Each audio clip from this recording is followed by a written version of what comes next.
네, 방금 소개받은 김균용입니다. 러시아 문학 혹시 작가들 가운데 혹은 시인이나 극작가 가운데 아시는 분 있습니까? 톨스토이. 뭐 썼죠? 전쟁과 평화. 그리고? 고골도 아세요? 안나 까리니나? 네. 도스토옙스키는요? 죄와 벌? 까라마조프 형제들, 그죠? 아니면 그 옛날에 이발소에 있었던 이발소에 있었던 그 시 있었죠? 삶이 그대를 속일지라도 슬퍼하거나 노하라. 그죠? 저는 노하라고 얘기합니다. 안 가네? 방금 전에 보리스 파스테르나크 이야기를 하면서 소개하신 양반이 닥터 지바고로 얘기하는데 여기 나와 있는 러시아어 돼 있죠? 독도르 지바고를 영어로 번역하면 닥터 지바고가 돼요. 근데 저는 영국 사람도 아니고 양키도 아니고 그래서 저는 반드시 지바고 의사라고 얘기를 합니다. 한국말 쓰자라고 하는 거고요. 그리고 영화는 우리나라에서 개봉이 될 때 닥터 지바고로 계속 알려져 있어서 이따가 제가 영화 얘기를 잠깐 하려고 해요. 그때는 제가 그냥 닥터 지바고로 얘기를 하고. 이 파스테르나크의 지바고 의사, 독도르 지바고를 읽은 한국인들은 사실은 거의 없습니다. 실제로 그렇게 재미있는 소설도 아니고, 그러니까 일반 시민들이 읽기에 그렇게 만만한 소설이 절대 아니다.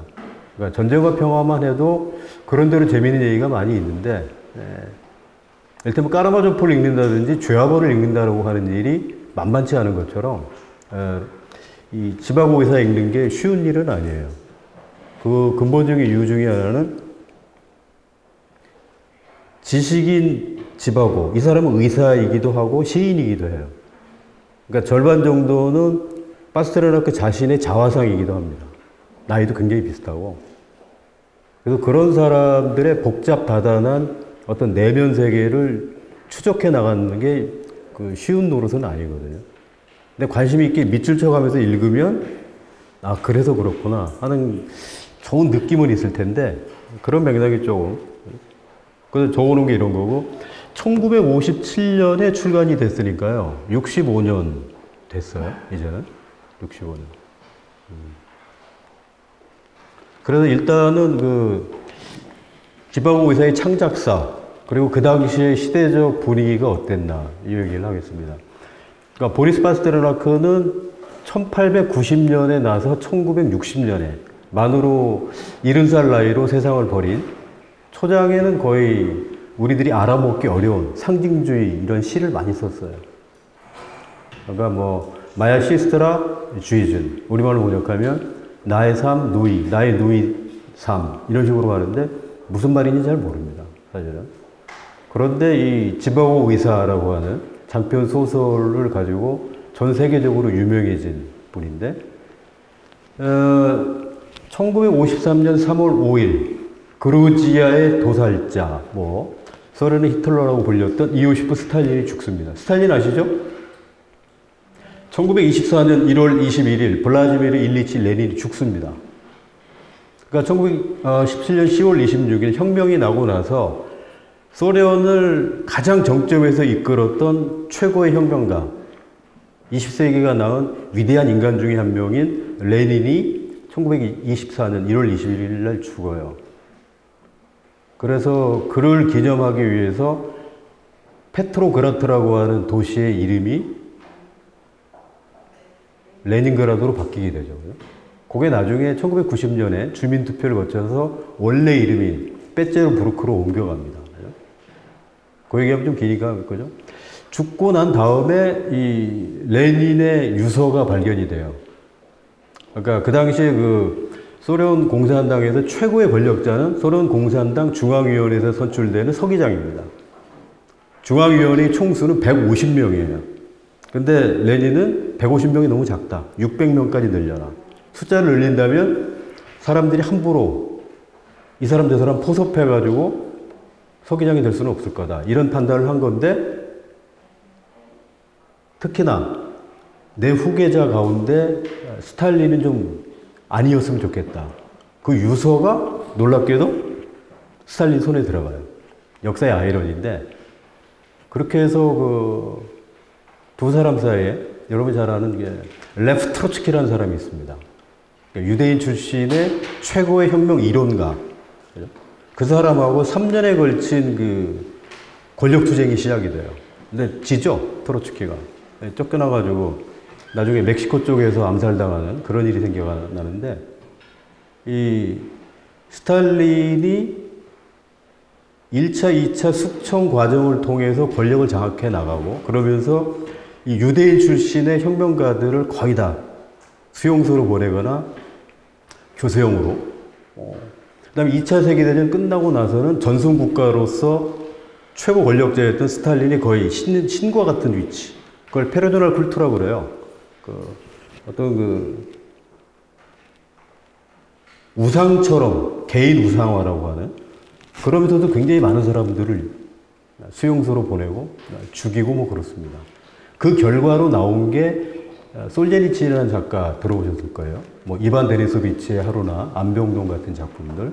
그게 괜히 나온 게 아니라 실제로 솔제니친이 2차 세계대전에 참전해서 죽을 고비를 넘기고 굉장히 영예로 훈장도 받았는데 어느 날 갑자기 범죄자로 몰려가지고 자기가 실제적으로 6년 이상 수용소 생활을 전전하거든요.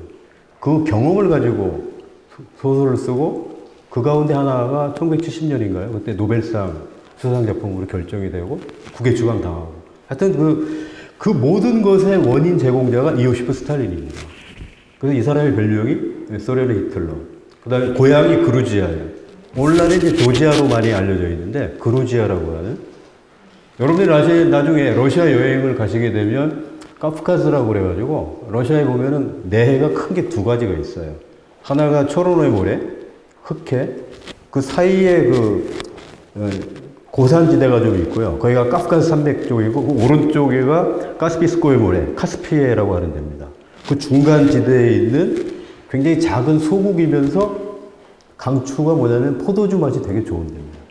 그래서 모스크바 여행이나 페테르부르크에 가셨을 때 그루지아 식당에 가셔서 그루지아 포도주를 드시면 뭐 틀림이 없을 것 같은데, 여튼 3년 뒤에 니키타 후르쇼프라는 사람이 제20차 소련 공산당 대회에서 이제는 우리가 스탈린을 인간의 높이로 내려와야 되겠다. 그래서 스탈린 격하 운동을 대대적으로 전개하고 드디어 동토의 땅 소련에는 봄 기운이 퍼지기 시작합니다. 그걸 우리가 해빙이라고 이야기를 해요. 얼음이 녹는 거죠. 그래서 해빙기 문학이라고 하는 게 이 당시에 등장하는데, 그 시간대에 파스테르나크가 1956년, 그러니까 스탈린을 격하기 시작하고 소련에 따뜻한 훈풍이 불기 시작할 때, 이 지바고 의사를 탈고를 해가지고, 우리나라 같으면 소설가가 책을 완성을 했으면, 시인이 시집을 한번 했으면 그냥 출판사하고 얘기를 하면 돼요. 사회주의 국가였기 때문에 여기서는 작가 동맹이라고 하는 곳에 자기 원고를 갖다 주면 거기 심사위원회가 있습니다. 그리고 검열도 하고요. 그래서 이 사람들이 한번 이렇게 쭉 읽어보고서는 이건 출간 안 되겠다.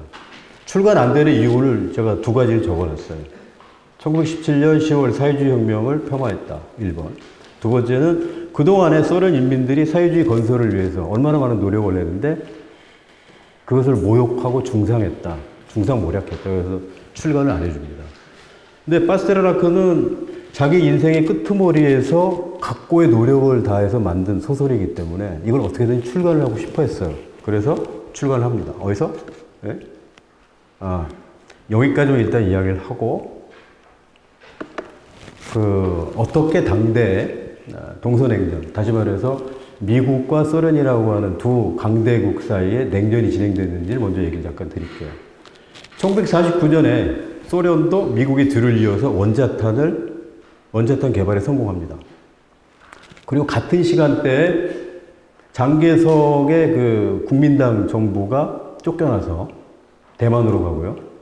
1949년 10월 초하루에 북경 천안문 광장에서 모택동이 중화인민공화국 수립을 만천하에 선언하거든요.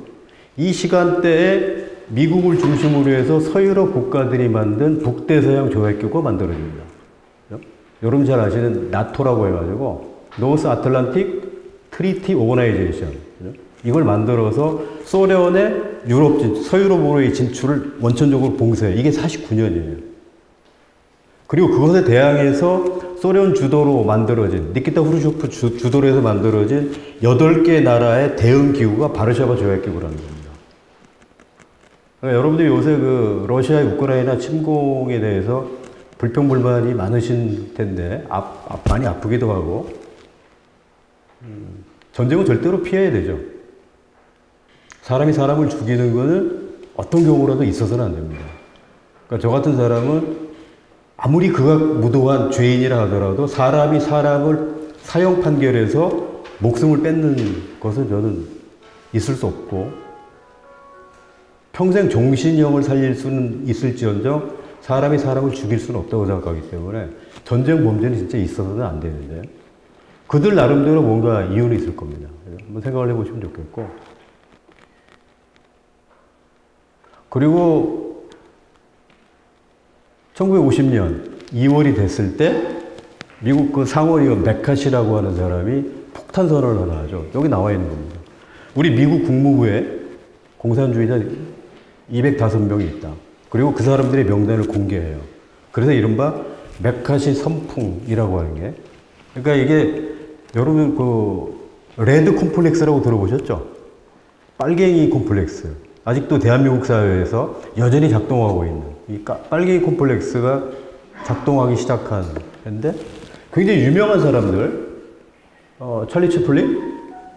모던 타임스 혹시 무성 영화 보셨어요? 모던 타임스. 공장 노동하고 관련되어 있는 이 배우가 추방당하고 자연과학자였던 로젠버그 부부가 스파이 혐의로 처형당합니다. 실제로 이 사람들은 소련에 군사 기밀 같은 것을 넘겨주고 스파이 짓을 하기는 해요.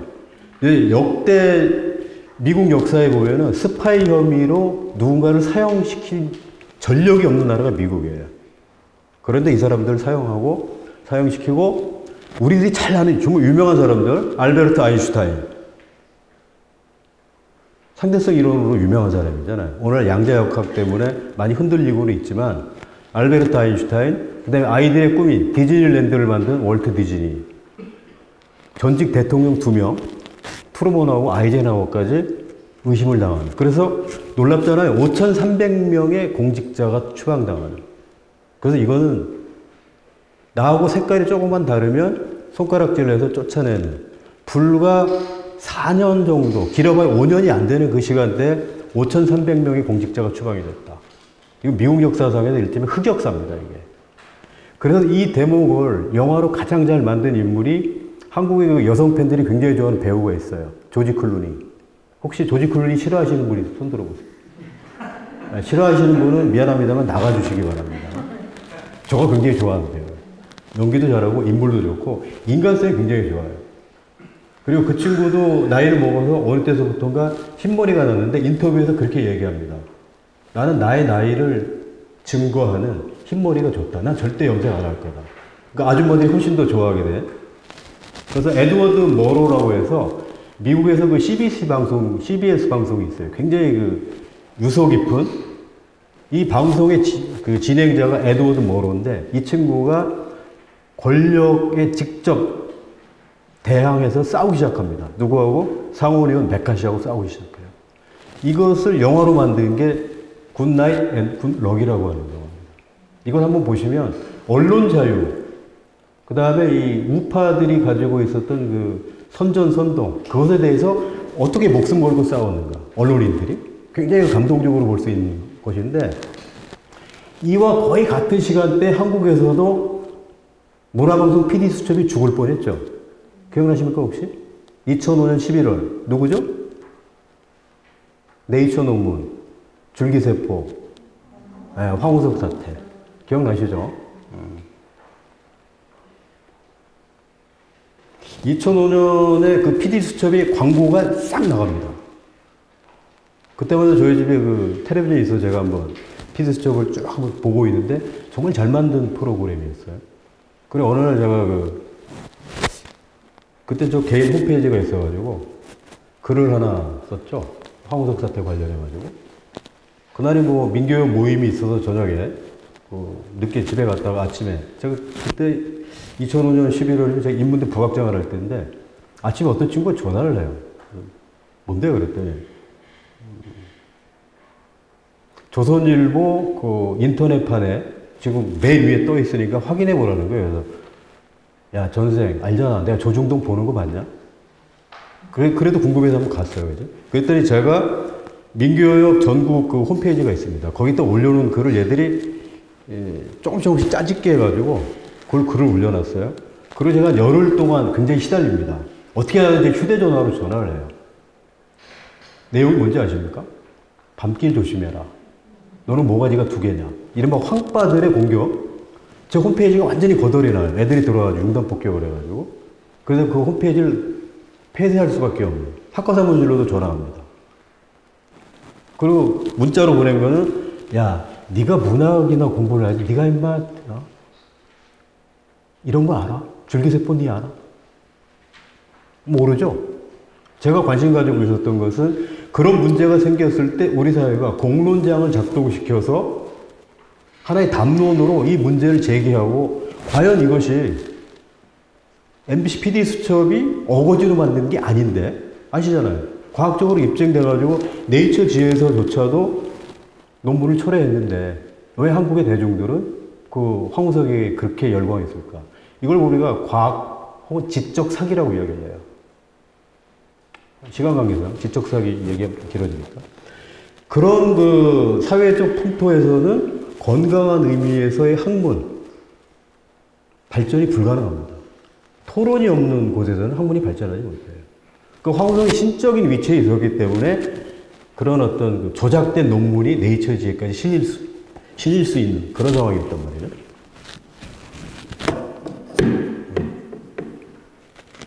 왜 닫았을까? 하여튼 굿나잇 굿럭을 한번 보시길 바라고 다시 원래대로 돌아옵니다. 1957년에 그러니까 소련 작가동맹에서 출간을 거부했기 때문에 이탈리아로 이 원고가 나가서 이탈리아어로 번역이 돼서 57년에 그러니까 쓴 거는 56년인데 그러니까 원래 56년에 출간이 됐어야 되는데 한 해가 밀렸어요. 이태리어로 출간이 되자마자 그 이듬해 전 세계 특히 유럽어 18개 국가로 번역이 되고 그해 할리먼에서 올해 노벨상 수상자는 보리스 파스테르나크고 작품은 독도를 지바보다 이게 발표가 나옵니다. 그러니까 작가동맹에서는 파스테르나크한테 통보하는 거죠. 상을 받아? 받고 싶어? 그래 그럼 나가. 근데 못 들어와? 나가면 끝이야. 너 귀국 안 시킨다. 아니면 너 소련에 우리 조국에 살고 싶으면 상 받지 마. 협박한 거죠. 그럼 파스테르나크의 선택은 안 나갔어요. 안 나갔는데 수상을 거부했음에도 불구하고 지금까지 펴냈던 파스테르나크의 모든 시작품 닥터지바고는 마찬가지고 출간 금지 그리고 작가동맹에서 제명해버립니다. 이건 죽으란 얘기거든요.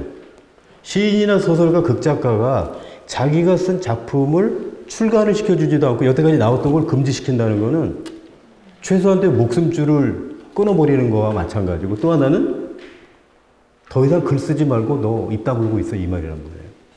마치 가수들한테 노래 못하게 하는 거랑 똑같습니다. 그런 일이 발생하는 거죠. 그래서 그런지 2년이 안 돼서 파스테르나크가 세상과 작별하게 되는데 이 양반이 소련 문학사에서 완전히 지워지고 있다가 만 27년 지나서 이 과정을 잠깐 설명드리면 1985년 4월에 소련 역사상 가장 젊은 나이에 공산당 서기장이 등장합니다. 그 사람이 미하일 고르바초프예요. 아직도 이 양반 살아있죠? 그 고르바초프가 굉장히 그 명민한 사람인데 이 양반이 들어와서 소련 사회를 근본적으로 바꾸려고 이야기합니다. 그래서 여러분 들어보셨을 거예요. 나이 드신 분들은 페레스트로이카 들어보셨죠?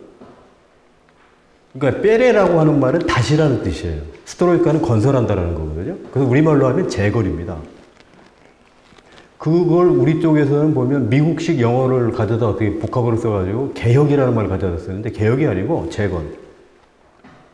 우리 선배들이 만들어냈던 위대한 사회주의 10월 혁명의 유산을 다시 한번 건설해보자. 그러려면 뭐가 필요한가? 글라스노스트. 우리 사회에 일어나고 있는 온갖 어두운 암담한 소식이라도 정확하게 알려주자. 그 결과가 1986년 4월에 일어났던 우크라이나의 체르노빌 원전 폭발 사고. 기억하실지 모르겠는데 예전 소련 같으면 이걸 쉬쉬해요. 그런데 발생한 지 일주일 안 돼서 고르바초프가 이거 전 세계에 다 알려라. 왜? 편선풍 불잖아요. 지구에서. 이거 낙진이 유럽 전역으로 퍼질 수 있다는 거예요. 이걸 다 알려줍니다. 그걸 우리가 이제 공개라고 이야기합니다. 밀실에서 결정되어 왔던 온갖 어둡고 차갑고 부정적인 모든 소식들조차도 소련 인민들에게 정확하게 알려라. 전 세계에 다 알려라. 이 투명한 정책을 시작하다 보니까 문학 예술계 쪽에서 전쟁이 시작됩니다. 그러니까 대표적으로 이걸 뭐라고 얘기하냐면 리테라투르나의 바이나. 리테라투르나의 그라지다스카의 바이나 그래요. 그러니까 문학에서 벌어진 적백 내전이라고 해요. 내전이 벌어지는 겁니다. 그러니까 옛날식으로 사회주의 소련 만세를 주장하는 쪽하고 그렇지 않다. 이제 세상이 변했으니까 우리 그런 어떤 교조적인 강령함을 작별하자. 그 과정에서 후자가 이깁니다. 그래서 87년이 지나서야 비로소 보리스 파스르나크가 삭제됐던 문학사에 자기 이름이 올라가고 출간 금지 됐던 모든 작품들이 풀려 해금이 돼가지고 읽히기 시작합니다. 그 중에 제가 좋아하는, 무지하게 좋아하는 작가가 미하일 불가코프라고 하는 소설가 겸 극작가가 있어요.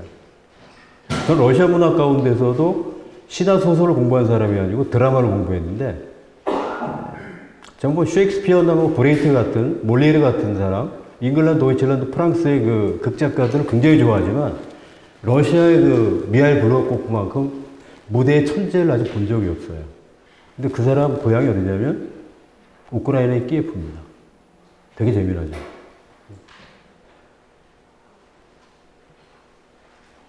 제가 지금 가만히 있는 이유는 그 양반 희곡을 번역하고 수많은 그 책들 참고해가면서 논문을 썼던 한 10년 동안의 세월을 잠깐 돌이켜본 겁니다. 밤새워서 그 양반하고 작품에 대해서 동권 선생님하고 토론한 적도 있고. 근데 재미난 건 뭐냐면 그런 걸 아무리 공부를 해도 얘기할 사람이 없다는 거죠. 경북대학에서는.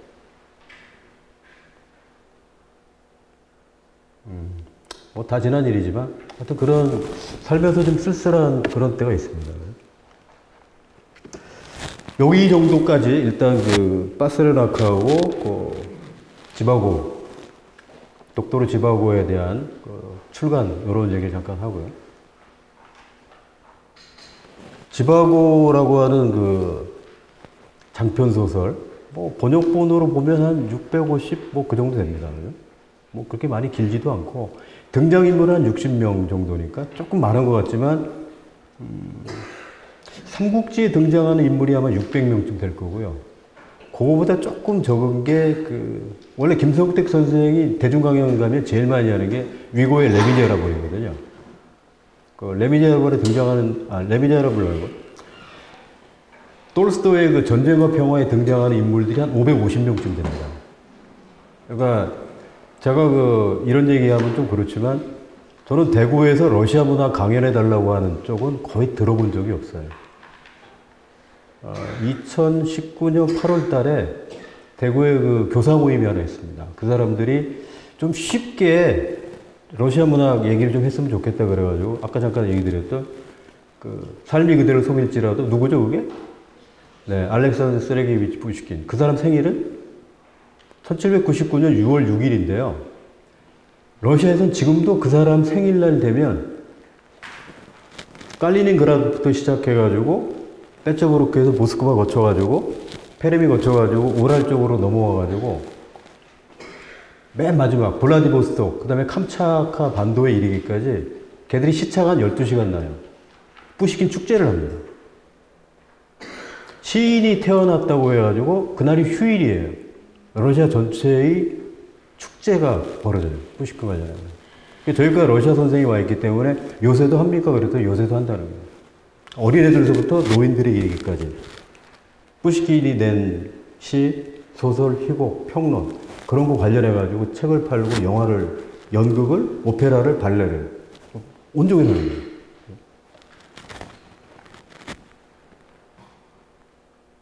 근데 제가 푸시킨 얘기를 왜 했어요?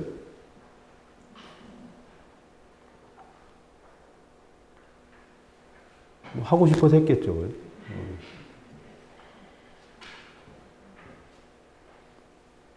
그래서 이 러시아 문학이라고 하는, 제가 그 등장인물들 숫자를 가지고 제가 아마 얘기했던 모양인데, 김성태 선생님이 주로 강연했던 내용이 그 위고의 레미제라블, 책도 그 양반 따로 써냈고, 그래서.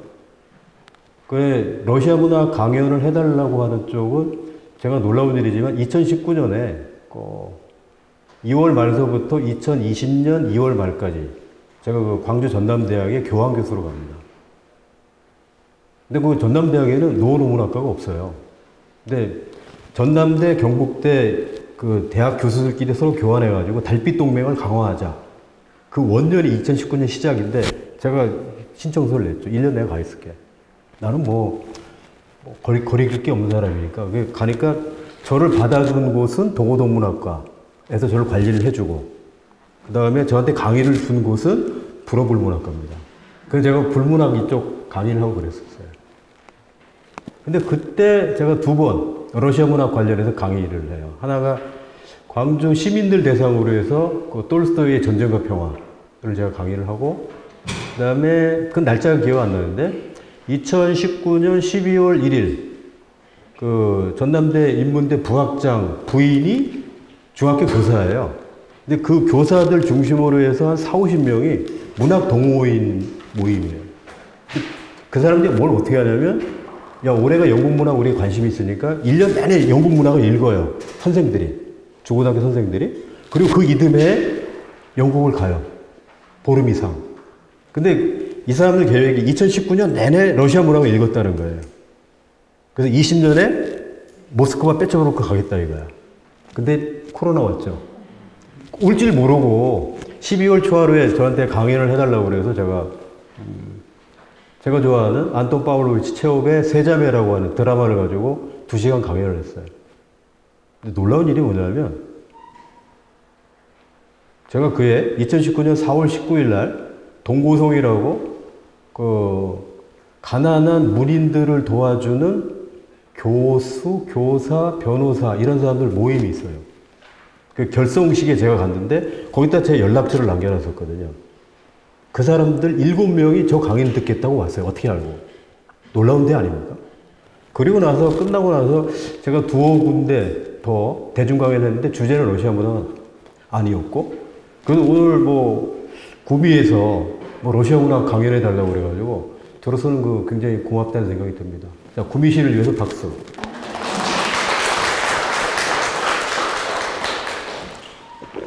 박수를 잘 치시네.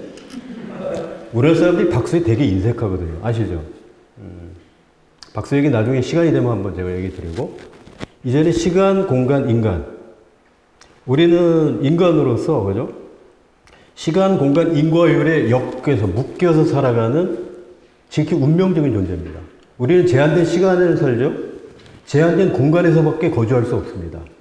그리고 우리는 수많은 관계에 묶여서 살아요. 이른바 필연성 혹은 인과율이라고 합니다. 그래서 우리가 글을 하나 쓸 때 육하원칙을 얘기하죠. 누가 언제 어디서 무엇을 어떻게 왜. 그 가운데서 시간과 공간, 인과율이라는 게 무엇을 어떻게 왜잖아요. 그 인과율을 하나 묶으면 되거든요. 여기로부터 자유로울 수 있는 인간은 하나도 없습니다. 그래서 글을 쓸 때 핵심적으로 우리 들여다봐야 하는 거는 언제였어 그게? 그리고 어디였어? 그리고 왜 그렇게 된 건데? 여러분들 왜 드라마 보시면 그래서 어떻게 됐는데, 그래서 어떻게 돼? 지금 이제 돌려보기가 되지만 옛날에는 안 되잖아요. 떡볶이라도 하나 사주면 옛날에 그죠? 그래서 제가 시간을 먼저 보면 1901년부터 시작을 합니다. 지바오가 10살 때부터, 유리 지바오가 10살 때부터. 그러니까 1891년생이에요. 뒤에 다시 나옵니다, 이 사람은.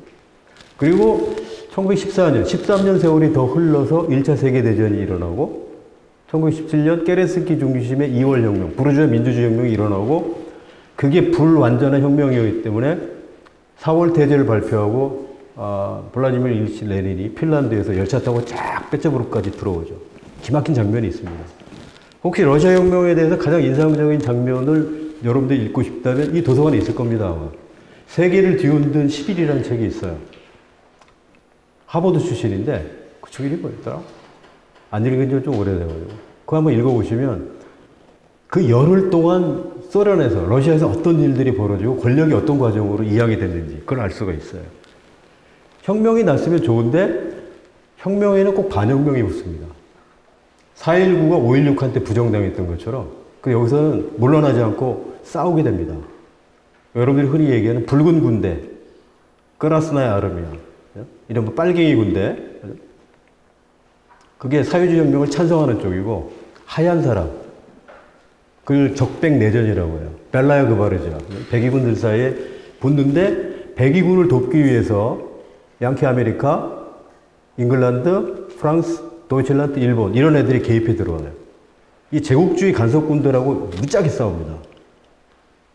그 사이에 또 민족주의자들 집단도 나오고 그래가지고 이 3년이라고 하는 시간대에 굉장히 많은 사람들이 죽어나갑니다. 적어도 2,500만쯤 죽어요. 내전 기간에. 그리고 요거 끝나고 나서 1941년부터 독소전이 시작이 되니까 20년 뒤에 다시 2차 세계대전에서 소련 사람들이 2,500만이 또 죽습니다. 주로 남자가 죽죠. 소련 인구가 1억 5천이에요. 근데 30년 안 짜고 그래서 5천만이 죽은 거예요. 그래서 어떤 마을에 가면 아버지가 딱 한 명이에요. 무슨 말씀인지 이해가 되죠? 이 사람은 어딘가 안 좋아요. 다리가 없거나 애꾸거나 그런데 남자가 없는 게 전부 씨를 받아요. 씨를 받아야 되기 때문에 아버지는 한 명이야. 제삿날이 뭐 거의 같거나 제주 4.3을 생각하시면 될 겁니다. 아마. 우리 현대사도 그랬으니까요. 이 3년간에 걸친 적백내전 이야기가 나오고 1921년부터 27년까지 노바야 에코노미체스카야 빨리치카, 여러분 지금 듣고 계신 말은 러시아어죠. 신경제정책이라고. 사회주의 국가인데 자본주의적 요소를 도입해서 생산성을 빠른 시간 내에 급속도로 끌어올리고자 했던 레닌의 어떤 일종의 고육책? 네. 고육책 하니까 삼국지의 그 황간 두드려 맞는 그 장면이 생각이 나는데. 그리고 28년서부터 제1차 사회주의 경제개발 5개년 계획. 어디서 많이 들어보셨죠? 경제개발 5개년 계획. 누구 거예요? 박정희 거죠? 박정희가 스탈린한테 배워온 겁니다, 그게. 사회주의 경제개발 5개년 계획인데 사회주의만 빼고 경제개발 5개년 계획. 국가 주도로 경제개발을 해나가는. 박정희의 그 발명품이 아니고 배워온 거죠. 여러분들이 모스크바에 맨 처음 딱 가시면 고층 아파트가 되게 많아요. 모스크바엔 산이 없어요. 근데 왜 이렇게 고층 아파트를 많이 만들어 놨을까? 왜 그럴까요? 사람들을 통제하고 감시하기 굉장히 좋은 게 아파트입니다. 전문 수의실에 딱 앉아가지고 누가 들락날락거리는지, 누가 나가. 그래서 그렇게 많이 만들어 놓은 거예요. 아파트만큼 사회주의적 냄새가 진하게 풍기는 건축 양식은 전 세계에 없습니다. 한국인들에게는 사회주의가 체질에 맞다는 생각이 들어요. 그러니까 태생적으로 빨갱이들이 사는 나라가 한국이 아닌가, 저는 그런 생각을 해요. 다들 아파트 하잖아요. 아파트 공화국. 아파트의 원조는 이쪽 나라인데. 독일 같은 나라에서는 아파트 거주하는 사람들은 되게 가난한 사람들이거나 외국인들이에요. 정말 잘 사는 사람들은 교외에 단층, 전원주택 같은 걸 짓고 살아요. 대개 사람들은 월세 내고 5층짜리 집에서 살고. 유럽은 거의 다 그렇습니다. 소유럽은. 아파트? 없는 사람. 몰려난 사람? 가난한 사람. 뭐 이런 거예요. 어쨌거나 그건 그 나라 얘기고. 사회주의 경제개발 5개년 계획을 하고 이게 지금 소설 속에 다 들어있는 시간입니다. 1939년 9월 초하루 아돌프 히틀러가 폴란드를 침공하기 시작해서 2차 세계대전이 시작이 되고요. 2년 뒤에 독소 불가침 조약을 무시하고 히틀러가 소련 국경으로 탱크를 몰고 들어옵니다. 그래 만 4년에 걸친 독소전. 러시아에서는 이거를 벨리카의 아체 체스트벤다의 바이나 그래요. 대조국 전쟁이라고 합니다. 그리고 전순국이었어요. 여러분들 2차 세계대전 하면 대개 노르망디 뭐 상륙작전 이걸 되게 기억하실 텐데 노르망디의 연합군이 상륙할 수 있었던 근본적인 이유 그거는 스탈린의 동진을 히틀러의 동진을 스탈린의 소련군이 처절하게 막아낸 거예요. 소련군이 2,500만 죽어나갈 때 독일 군들이 500만 밖에 안 죽었어요. 그들이 죽인 유대인 숫자보다도 적게 죽습니다. 이유는 경제력 차이, 화력의 차이가 결정적이에요. 그 몸으로 때워가지고 스탈린을 저지했던 사람이 이 사람입니다. 히틀러의 그 공격을 저지하고 그것을 바탕으로 해서 가능해진 이 노르망디 상륙작전이에요. 근데 우리는 그런 역사를 전혀 가르쳐주지 않아요. 세계 평화에 소련이 세계 평화를 위해 소련 인민들이 얼마나 많이 죽어나가야 했는지 그 얘기를 가르쳐주지 않습니다. 편향적이기 때문에. 그리고 1953년 아까 말씀드린 3월 5일 스탈린이 사망하고 요게 소설의 에필로그 맨 마지막 후기 쪽에서 나오기 때문에 소설은 적어도 50년 이상의 시간을 포괄하고 있다. 그리고 공간입니다, 지금. 소련 사람들한테는 거의 바다와 같은 강, 볼가강. 그리고 등장인물들의 주요한 활동 무대에도 모스크바. 그 다음에 1차 세계대전 때, 니콜라이 2세가 전선 시찰을 나온 곳, 헝가리 지역인데요, 오늘날에. 갈리치아 전선의 메조라 보르치라고 하는 공간. 그 다음에 우랄이 있는 쪽에 두 도시, 유리아츠하고 바리키노라고 하는. 그러니까 우랄은 어떤 곳이냐면, 러시아는 제 기억이 맞으면 아마 1705만 평방킬로미터일 거예요. 중국이 959만, 미국이 962만, 대한민국이 우리가 한 10만, 북한하고 합쳐봐야 우리가 22만이거든요. 일본이 37만, 도이칠란드가 36만, 잉글랜드는 네 지역으로 되어 있잖아요. 웨일스, 잉글랜드, 스코틀랜드, 북아일랜드. 거기 합쳐봐야 23만 밖에 안 됩니다. 그래도 지들이 얘기하기를 그레이트 브리튼이라고 해요. 그쪽으로 24만. 웃기죠? 아주 작은 나라들인데 러시아는 너무나 넓죠. 그래서 우랄산맥을 기점으로 해가지고 우랄산맥의 왼쪽, 우리가 보기에 유럽 쪽, 거기를 유럽 러시아라고 하는데 전체의 면적은 4분의 1, 인구의 4분의 3이 거기 삽니다. 이쪽, 우랄의 오른쪽, 이쪽은 전체 면적이 4분의 3인데 인구는 4분의 1밖에 없어요. 따라서 러시아의 중심은 유럽 러시아에 있습니다. 그래서 지금 푸틴의 정책 가운데 하나는 이쪽 동쪽을 최대한 개발해보자. 그 개발의 거점이 되고 있는 도시가 블라디보스톡입니다.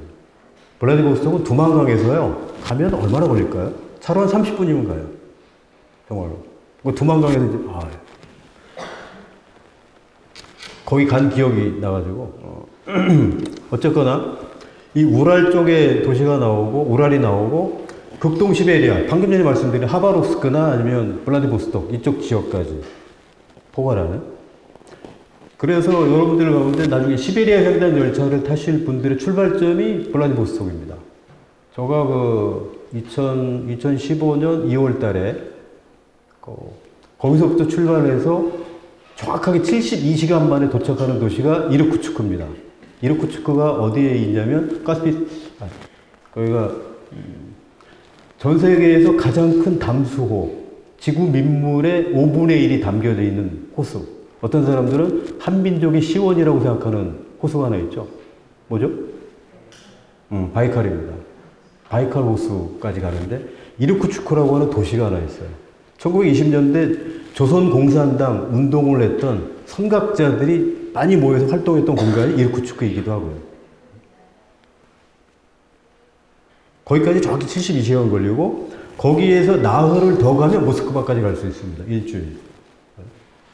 근데 제가 경험을 해보니까 여름에 가시는 게 좋겠다는 생각이 들고, 그러니까 사실 러시아 전역이 소설의 배경이고 파리까지, 물론 언어적인 설명밖에 안 나오지만 지바고의 아내였던 또냐, 그리고 두 아이, 얘들이 모스크바에서 추방돼서 파리로 어쩔 수 없이 이주해야 되는 그런 묘사가 나옵니다. 그래서 굉장히 드넓은 공간하고 긴 시간을 포괄하는 소설이 지바오라고 하는 거고요.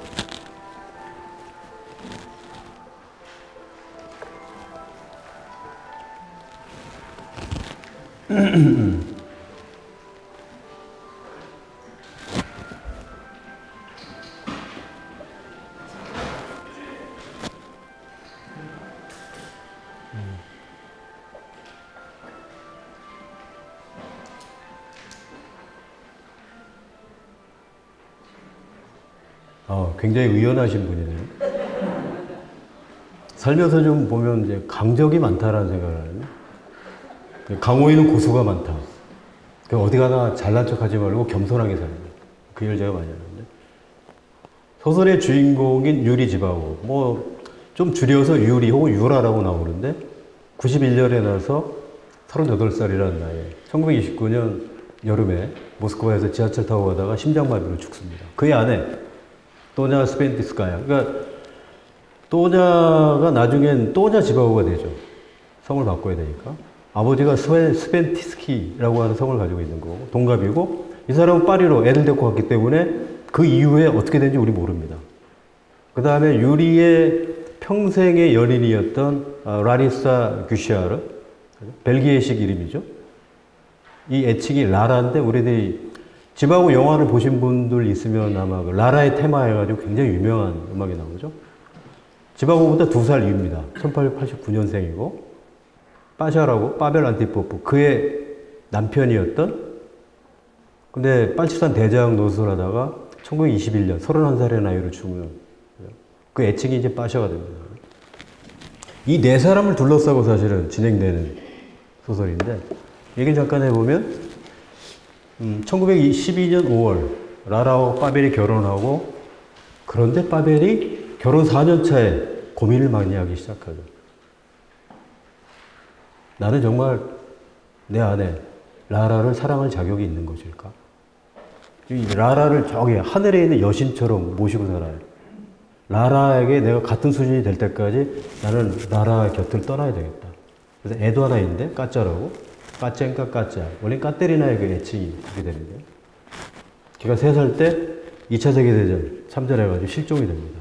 실종이 되니까 이 애를 모스크바에 남겨놓고 라라가 남편을 찾아 전선을 돌아다니다가 아까 말씀드렸던 갈리치아 전선까지 오게 돼요. 메조라 버르치라고 하는 곳. 그래서 저는 이거 보면서 혹시 이 영화 보셨어요? 니모 먼 곳에? 2008년 나온 이준익 감독. 보신 분 손 들어 한번 보세요. 구미의 수준이 높네. 니모 먼 곳. 노래가 좋죠? 김추자. 이게 그 금용 노래방에서 200 몇 번이더라? 제가 한 18.3번쯤 되는 노래인데 맨 목소리로 하면 잘 안 되고 소맥을 한 병쯤 먹고 나면 정말 설득력 있게 제 취미 중에 하나가 술 먹고 노래하기인데 이 영화에 보면 수혜가 나오잖아요. 남편 찾아가죠. 근데 중간에 정말 피가 거꾸로 솟는 장면 기억나십니까? 네 남편이 어디에 있는지 내가 알려줄 테니까 오늘 하룻밤 나한테 옷을 벗어라. 미군 장교한테 능욕당하는 장면, 능욕당하기 직전의 장면이 나오죠. 그냥 피가 거꾸로 솟는 겁니다. 그런데 거꾸로 그 순간이 지나고 얼마나 많은 대한민국의 장교, 병사들이 월남 여자들을 욕보였을까. 마치 일본군 위안부에 끌려갔던 수많은 한국인 여성들이 그 삶이 신선하고 파탄난 것처럼 얼마나 많은 베트남 여성들이 그럼 버리고 왔잖아요. 라이 다이안. 아버지 찾아왔는데 나 네 아버지 아니야. 도망 다녔잖아요.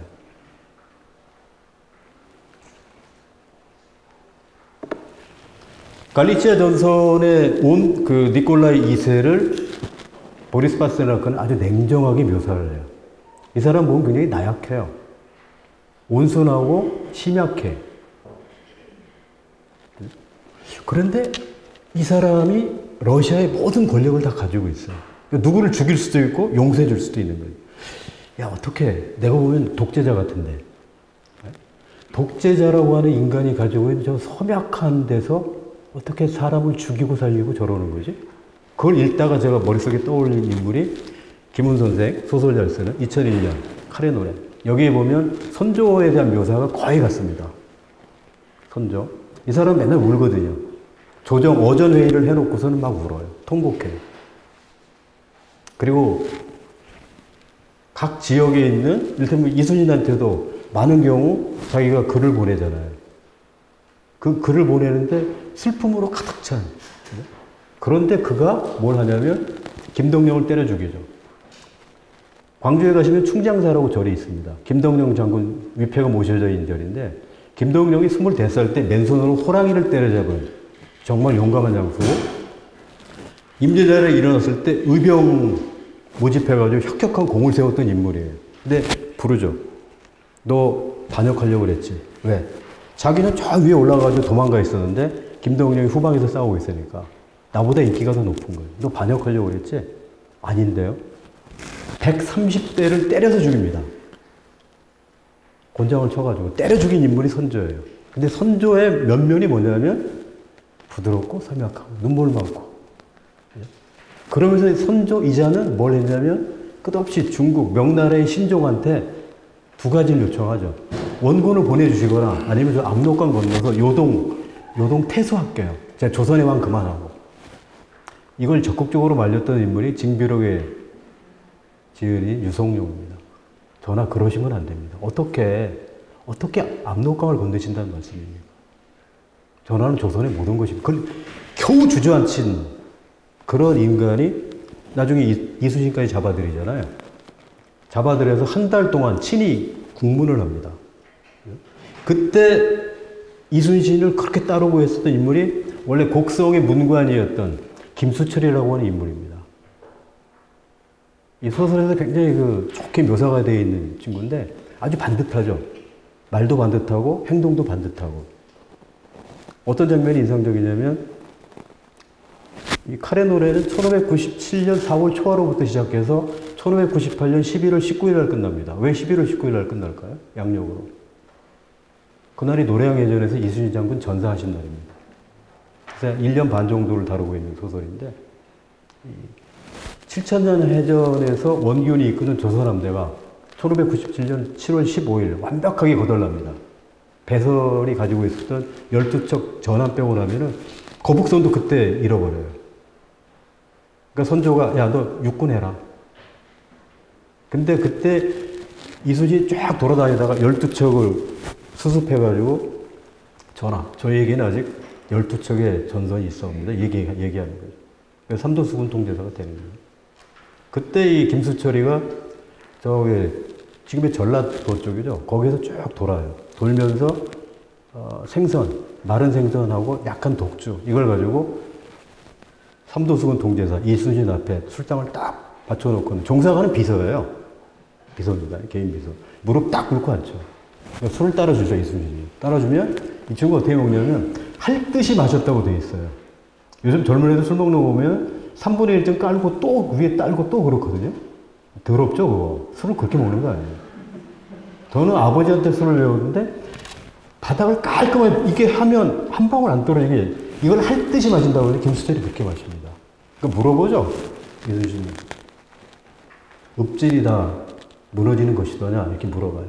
읍은 육지의 본거지고 생산의 본거지입니다.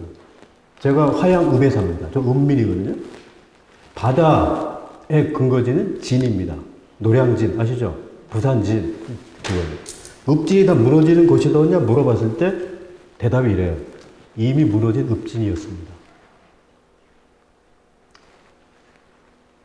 그런데 미나리강에 새싹이 올라오고 있습니다. 얘기를 해요. 그래도 우리에겐 희망이 있다고 얘기합니다. 그때 이순신이 이런 얘기를 하죠. 수철아, 죽지 마라 그럽니다. 소설이 읽다가요, 읽을 수가 없는 거죠. 확 막혀가지고 눈물이 쭉 빠지는 거예요. 이 장면에서. 이 장면 말고 다른 한 장면이 또 있습니다. 시간 관계상 생략. 저는 사실 강철은 어떻게 단련되었는가 번역하다가 제가 베를린에서 6개월 걸려서 번역을 했는데 그 번역하다가 2번인가 울었어요. 나중에 베를린으로 그 책을 붙여줬길래 가까운 사람들한테 줬더니 다 읽었어요. 그래서 한 2번 안 울었어요? 아니 그런 데서 울 데가 어딨어 그러더라고요. 번역을 잘못한 겁니다. 번역을 잘못한 거예요. 이 종사관 김수철이 선조의 모진 고문을 이겨내고 있는 이순신을 위해서 지금 여러분들 앉은 자리에 보시면 세면공구리처럼 뾰족한 데 있죠. 솜돌이 그렇게 되어 있는데 화가 납니다. 거기에다가 김수철이가 머리를 쳐박아가지고 피범벅이 되죠. 전하, 통제사 나리께서는 단 한 번도 전하에 대한 역심을 품은 적이 없습니다. 그래서인지 모르지만 한 달 만에 풀어주죠. 이 김수철이 이순신의 장남인 이회 나와요. 명량 보셨어요? 명량에 보면 이 장면 나오죠. 그 아들이 묻잖아요, 이회. 그때 30살입니다. 정유재한테. 명량해전이 일어난 거는 1597년 10월 25일입니다. 그러니까 칠천장해전에서 지고 난 지 거의 100일 만에 이순신이 돌려주는 건데, 명량해전 있기 전에 물어보잖아요. 군왕은 아버님을 죽이려고 하는데 어째서 아버님은 군왕에게 충성을 다하려고 하십니까? 이순신 대답이 이렇죠. 나의 충은 군왕을 향해 있는 것이 아니다. 나의 충은 민을 향한 것이다. 아, 그 장면 정말 좋아요. 그 영화 2016년에 개봉됐습니다. 그 영화에 왜 1670만이나 가서 봤을까요?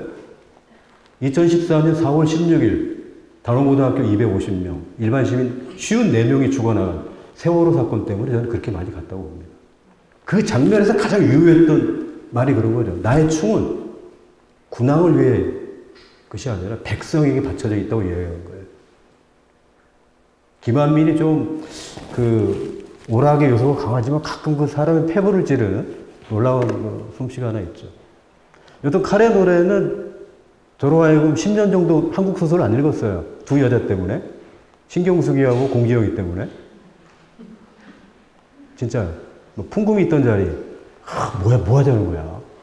네? 맞지? 부서의 뿔처럼 혼자서 가라고? 거기까지. 근데 이 양반 덕분에 제가 그 이후에 소설을 읽게 되고 되게 좋았어요.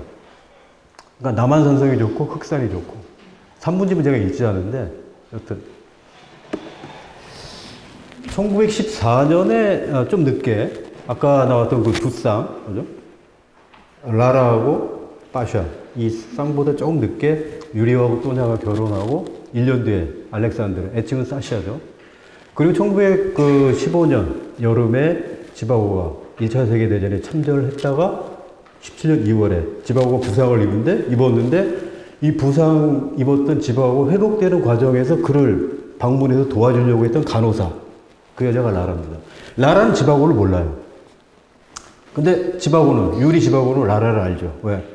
1911년 12월 25일 성탄절에 또냐하고 그 유리가 부모한테, 즉 스펜티스키한테 그걸 받아요. 결혼 승낙을 받게 되는데 그때 같이 있던 변호사가 있습니다. 꼬마롭스키라고. 여러분들이 그 영화 보셨으면 알겠지만 라라를 강간하는 중년 뚱뚱한 사내가 있을 거예요. 그 친구 이름이 꼬마롭스키인데 그 친구한테 총을 쏘죠. 그 장면을 목도했던 사람이 또냐이기도 하고 유리, 지바고이기도 한데 그 수많은 사람들 속에서 총을 쏜 사람은 남들이 다 자기를 보지만 라라는 정작 주변 사람들이 누구인지 모르죠. 그래서 못 알아봐요. 그래서 운명적으로 두 번째인데 사실은 라라한테는 첫 번째 만남이나 다름없는 거죠. 그래서 1917년에 그 지바고 여름에 귀환하고 라라는 좀 일찍 돌아옵니다. 이유는 뭐 남편이 죽었다는 전가를 받고 서둘러 모스크바에 와서 딸 까짜를 데리고 자기가 역사 선생으로 있었던 유리아집 우랄에 있는 거기로 가고 싶은 거죠. 그리고 1917년 10월 사회주의 혁명이 일어나는데 이 혁명을 바라보는 지바고는 어떻게 생각했을까? 제가 한번 읽어보겠습니다. 제1권 231쪽에 나와 있는 내용인데 얼마나 멋진 수술인가. 해묵은 고약한 종기를 단번에 기술적으로 도려내다니. 수세기에 이르는 부정이 군말 없이 처형된 셈이군. 두려워하지 않고 이렇게 끝장을 낼 때는 우리 민족의 진면목을 볼 수 있단 말이야. 뿌시킨의 솔직 담백한 맛과 사실에 대한 톨스토이의 확고부동한 신념에서 내려오는 그 무엇인가가 있어. 사회주의 혁명을 환호작약하면서 받아들였던 인물이 유리 지바고입니다. 여기서 나와 있는 우리 민족의 진면목, 이걸 여러분들이 영화로 보시고 싶으면 러브 오브 시베리아라는 영화가 있어요. 원래 제목은 스비르스키스 릴리니카라고 해서 우리말로 번역하면 시베리아의 이발사입니다. 두 가지 의미가 있어요. 그 남자 주인공이 나중에 시베리아로 유배 가가지고 거기서 이발사 노릇을 해요, 실제로. 또 하나는 시베리아의 그 타이가에 있는 침엽수, 그 다음에 자작나무를 포함해가지고 미국에 들어간 거대한 벌채기계. 걔가 씨를 이발사예요. 그 두 가지 의미가 있는 건데 우리나라에서는 시베리아 이발사 그러면 관객들이 안 들어갈까봐 그 어려운 영어로 러브 오브 시베리아. 아, 정말 벨도 없어요. 그게 영어 같다, 그게 좋아 보이는 거예요. 입맛 없는 나라입니다. 그런 데는. 그래서 이 1년 한여름에 한 7월쯤에 이 요리는 자기의 장인 스벤티스키가 그 연고지가 있는 우랄의 바리키노 쪽으로 출발을 해가지고 거기서 정착을 해요. 가다가 근데 누군가로 오인 받아서 이 지바오가 열차에서 좀 나와 있다가 빨치산들한테 체포됩니다. 체포한 빨치산 대장이 스트렐리니코프. 러시아어로 스트렐 야찌하면은 총을 쏘다 이런 말이에요. 그 스트렐리니코프는 저격자라고 하는 뜻을 가지고 있는데 이 스트렐리니코프가 누구냐면 파벨 안티포프, 즉 라라의 남편입니다. 그러니까 영화를 보시다 보면 뭐지 저거? 아까 제가 그 라라가 나이가 많다고 그랬어요. 그 스트렐리니코프, 파벨 이 친구가 나이가 더 많다고 그랬어요. 한 살 차이로 라라가 더 많아요. 근데 영화에 보면 라라는 고등학생 같고 이 사람은 40대처럼 보여요. 실제로 저 한참 뒤로 가야 되는데 이걸 먼저 보여드리고 가는 게. 영화 혹시 보셨어요? 우리나라에서 개봉된 게 1978년에 개봉이 됐는데 아마 몇 번 했을 겁니다. 이 영화의 상영 시간은 맞추신 분한테 제가 책을 한 권 드리려고. 못 맞추실 것 같아요. 제가 책을 안 가져왔지. 어떤 책에 보면, 어떤 그 영화에 보면, 소개장에 보면 200분, 어떤 데는 197분 이렇게 나옵니다. 아마 익숙하실 텐데 여기 보시면 줄리 크리스티 1940년생이고요. 잘 아시죠? 누구죠? 오마 샤리프 1932년생. 제랄딘 채플린 누구예요?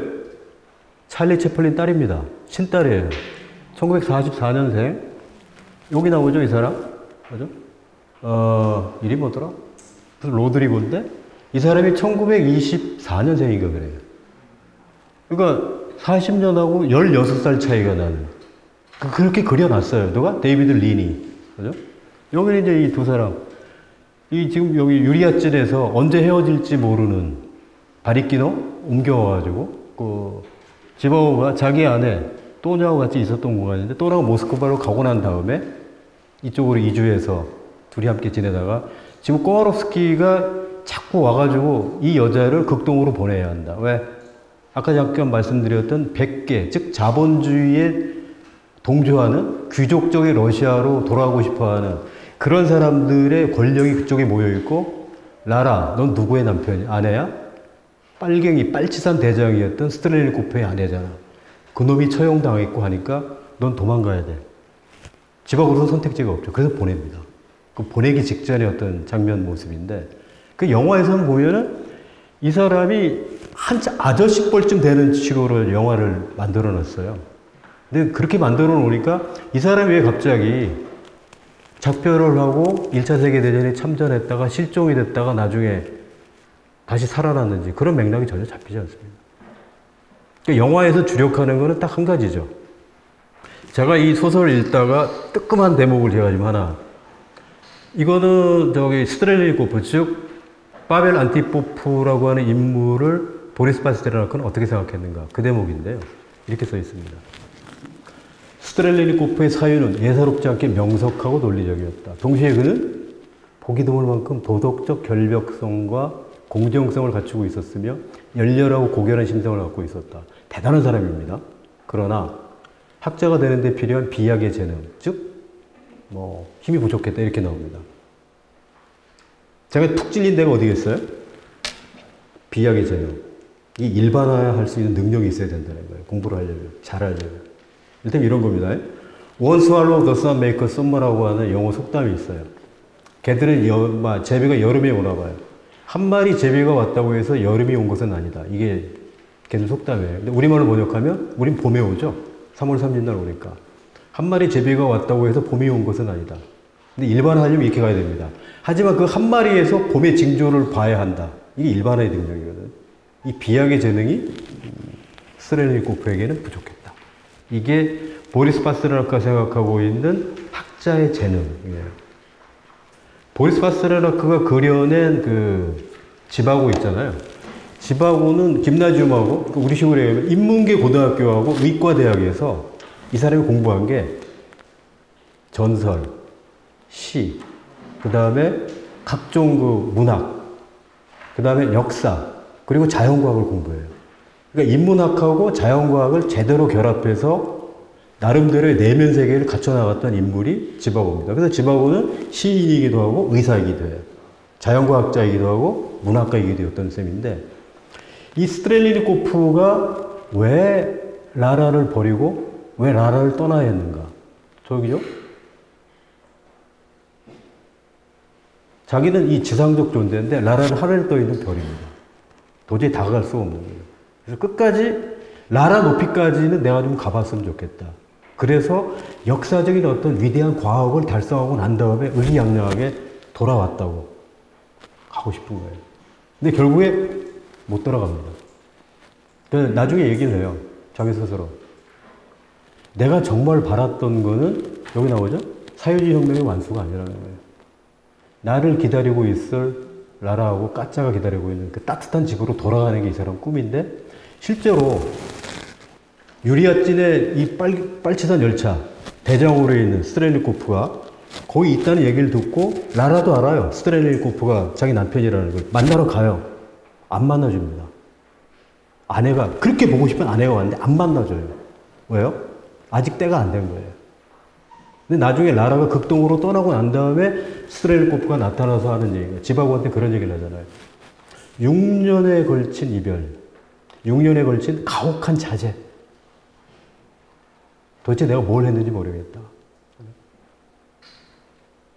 그래서 그 두 사람 사이에 격차가 있는, 또냐하고 유리, 지바고 사이에서 그런 격차가 있어요. 놀라운 얘기지만 파벨이 도달할 수 없는 저 높이에 라라가 있었다면 또냐가 도달할 수 없는 저 아슬한 높이에 지바고가 있는 거예요. 이 지바고와 라라는 그래서 같은 수준에서 서로 통했던 사람들입니다. 그러니까 우리들이 흔히 이야기하는 뭐 불륜이 이런 거로 이 영화를, 아까 데이비드 린, 원래 영국 출신 감독인데 재능을 인정받아서 헐리우드에 불려갔어요. 그 지바고가 죽은 지 딱 5년 만에, 지바고래. 파스레크가 죽은 지 5년 만에 만든 영화인데, 그거를 3류 멜로드라마 좀 만드는 거예요. 불륜 드라마. 그 영화를 보다 보면 화가 엄청나죠?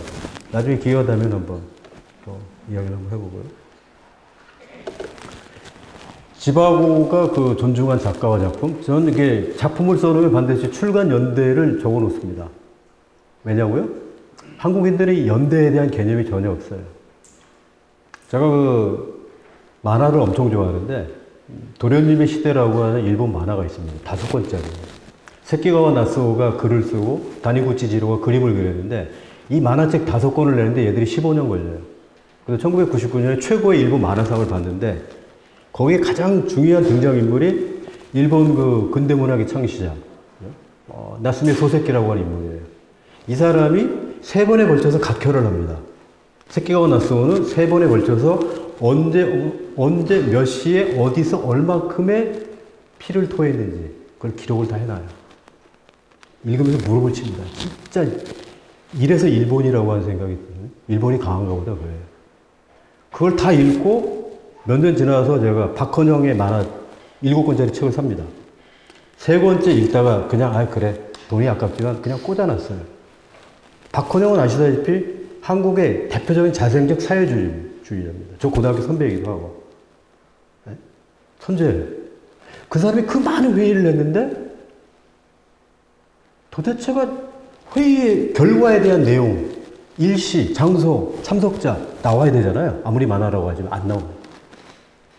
그 양반한테, 박헌영한테 남은 유일한 아들이 하나 있어요. 스님인데 얼마 전에 돌아가셨어요. 그분한테도 이렇게 뭐 각종 그 자문을 구했다고 하는데, 이렇게 해가지고 만화책이 팔리길 기대하냐? 꽂아버려요. 기록, 특히 연대, 여기 나와요. 전쟁과 평화, 스탕달의 적과 흑, 그죠? 줄리앙 소레, 여러분들 좋아하시는 프랑스. 그 다음에 제가 정말 재밌게 읽은 소설은 찰스 디킨스, 두 도시 이야기. 1789년 프랑스 대혁명을 배경으로 해서 런던과 파리를 오가는 두 도시는 런던하고 하나는 파리입니다. 그래서 런던의 그 영국 남자, 그 다음에 파리에서 도망쳐온 그 프랑스 여자, 이들 사이에 어떤 형태의 이야기들이 서로 오고 가는지 진짜 재미납니다.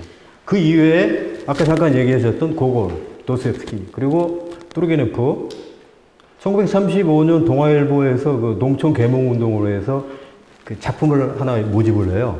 그때 대상을 받은 작품이 시문의 상록수입니다. 읽어보셨죠?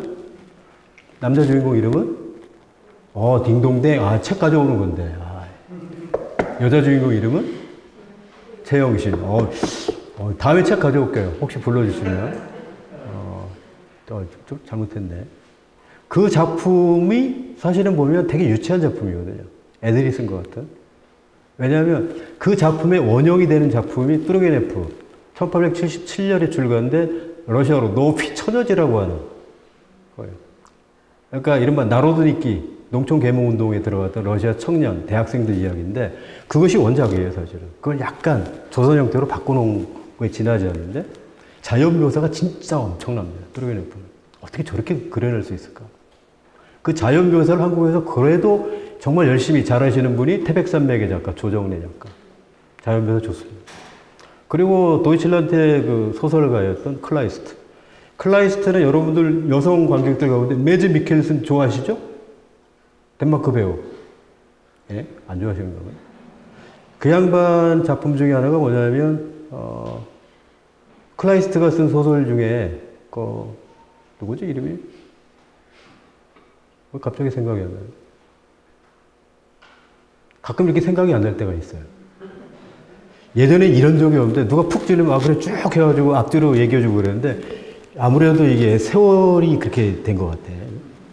조금 있으면 생각날 겁니다. 그때 이 양반의 단편소설 같은 거를 집하고 읽었는데 이게 집하고 누구냐면 파스테르나크예요. 파스테르나크를 키운 문학적 자양분을 자기가 이렇게 소개를 해놓는 겁니다. 소설 속에 유리 지바고가 사실은 지바고의 모든 모습이 여기 담겨 있다고 생각하시면 돼요. 그 다음에 여기서부터 여러분들이 기대하는 이른바 불륜 얘기가 나옵니다. 1918년 여름에 한여름에 제가 그 바리키노에 지바고가 또냐하고 슈라 큰아이를 데리고 그 다음에 장인 영감하고 같이 정착했다고 그랬어요. 거기서 가까운 곳에 있는 좀 큰 도시가 유리아찐입니다.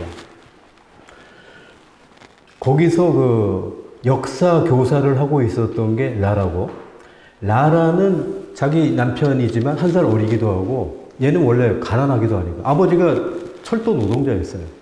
파업 참가했다가 감옥에도 들어가고 그래서 물질적으로 정신적으로 도와줬던 게 라라인데 그 라라가 마음에 드니까 파벨을 아까 굉장히 좋은 사람으로 그려져 있잖아요. 야, 너 그거 해가지고 되겠냐? 대학을 다시 들어가. 그렇게 해서 이 친구가 사범대학에 들어가서 수학 선생 자격을 얻어가지고 유리아찐에 와서, 유리아찐은 라라의 고향입니다. 라라는 역사 선생으로 일을 하고 스트렐리콥, 파벨은 수학교사로 일을 하고 있다가 걷어치우고 전쟁에 참가하고 그래서 영원한 이별을 하게 되는 그 장면인데 유리아찐에 살고 있으면 도서관에 우연찮게 바리키노에는 없어요. 도시가 작으니까 유리아찐에 왔다가 라라 주소를 알게 되고 그래서 1919년 5월 다시 말해서 적어도 10달 가까이 두 사람은 알고 있습니다.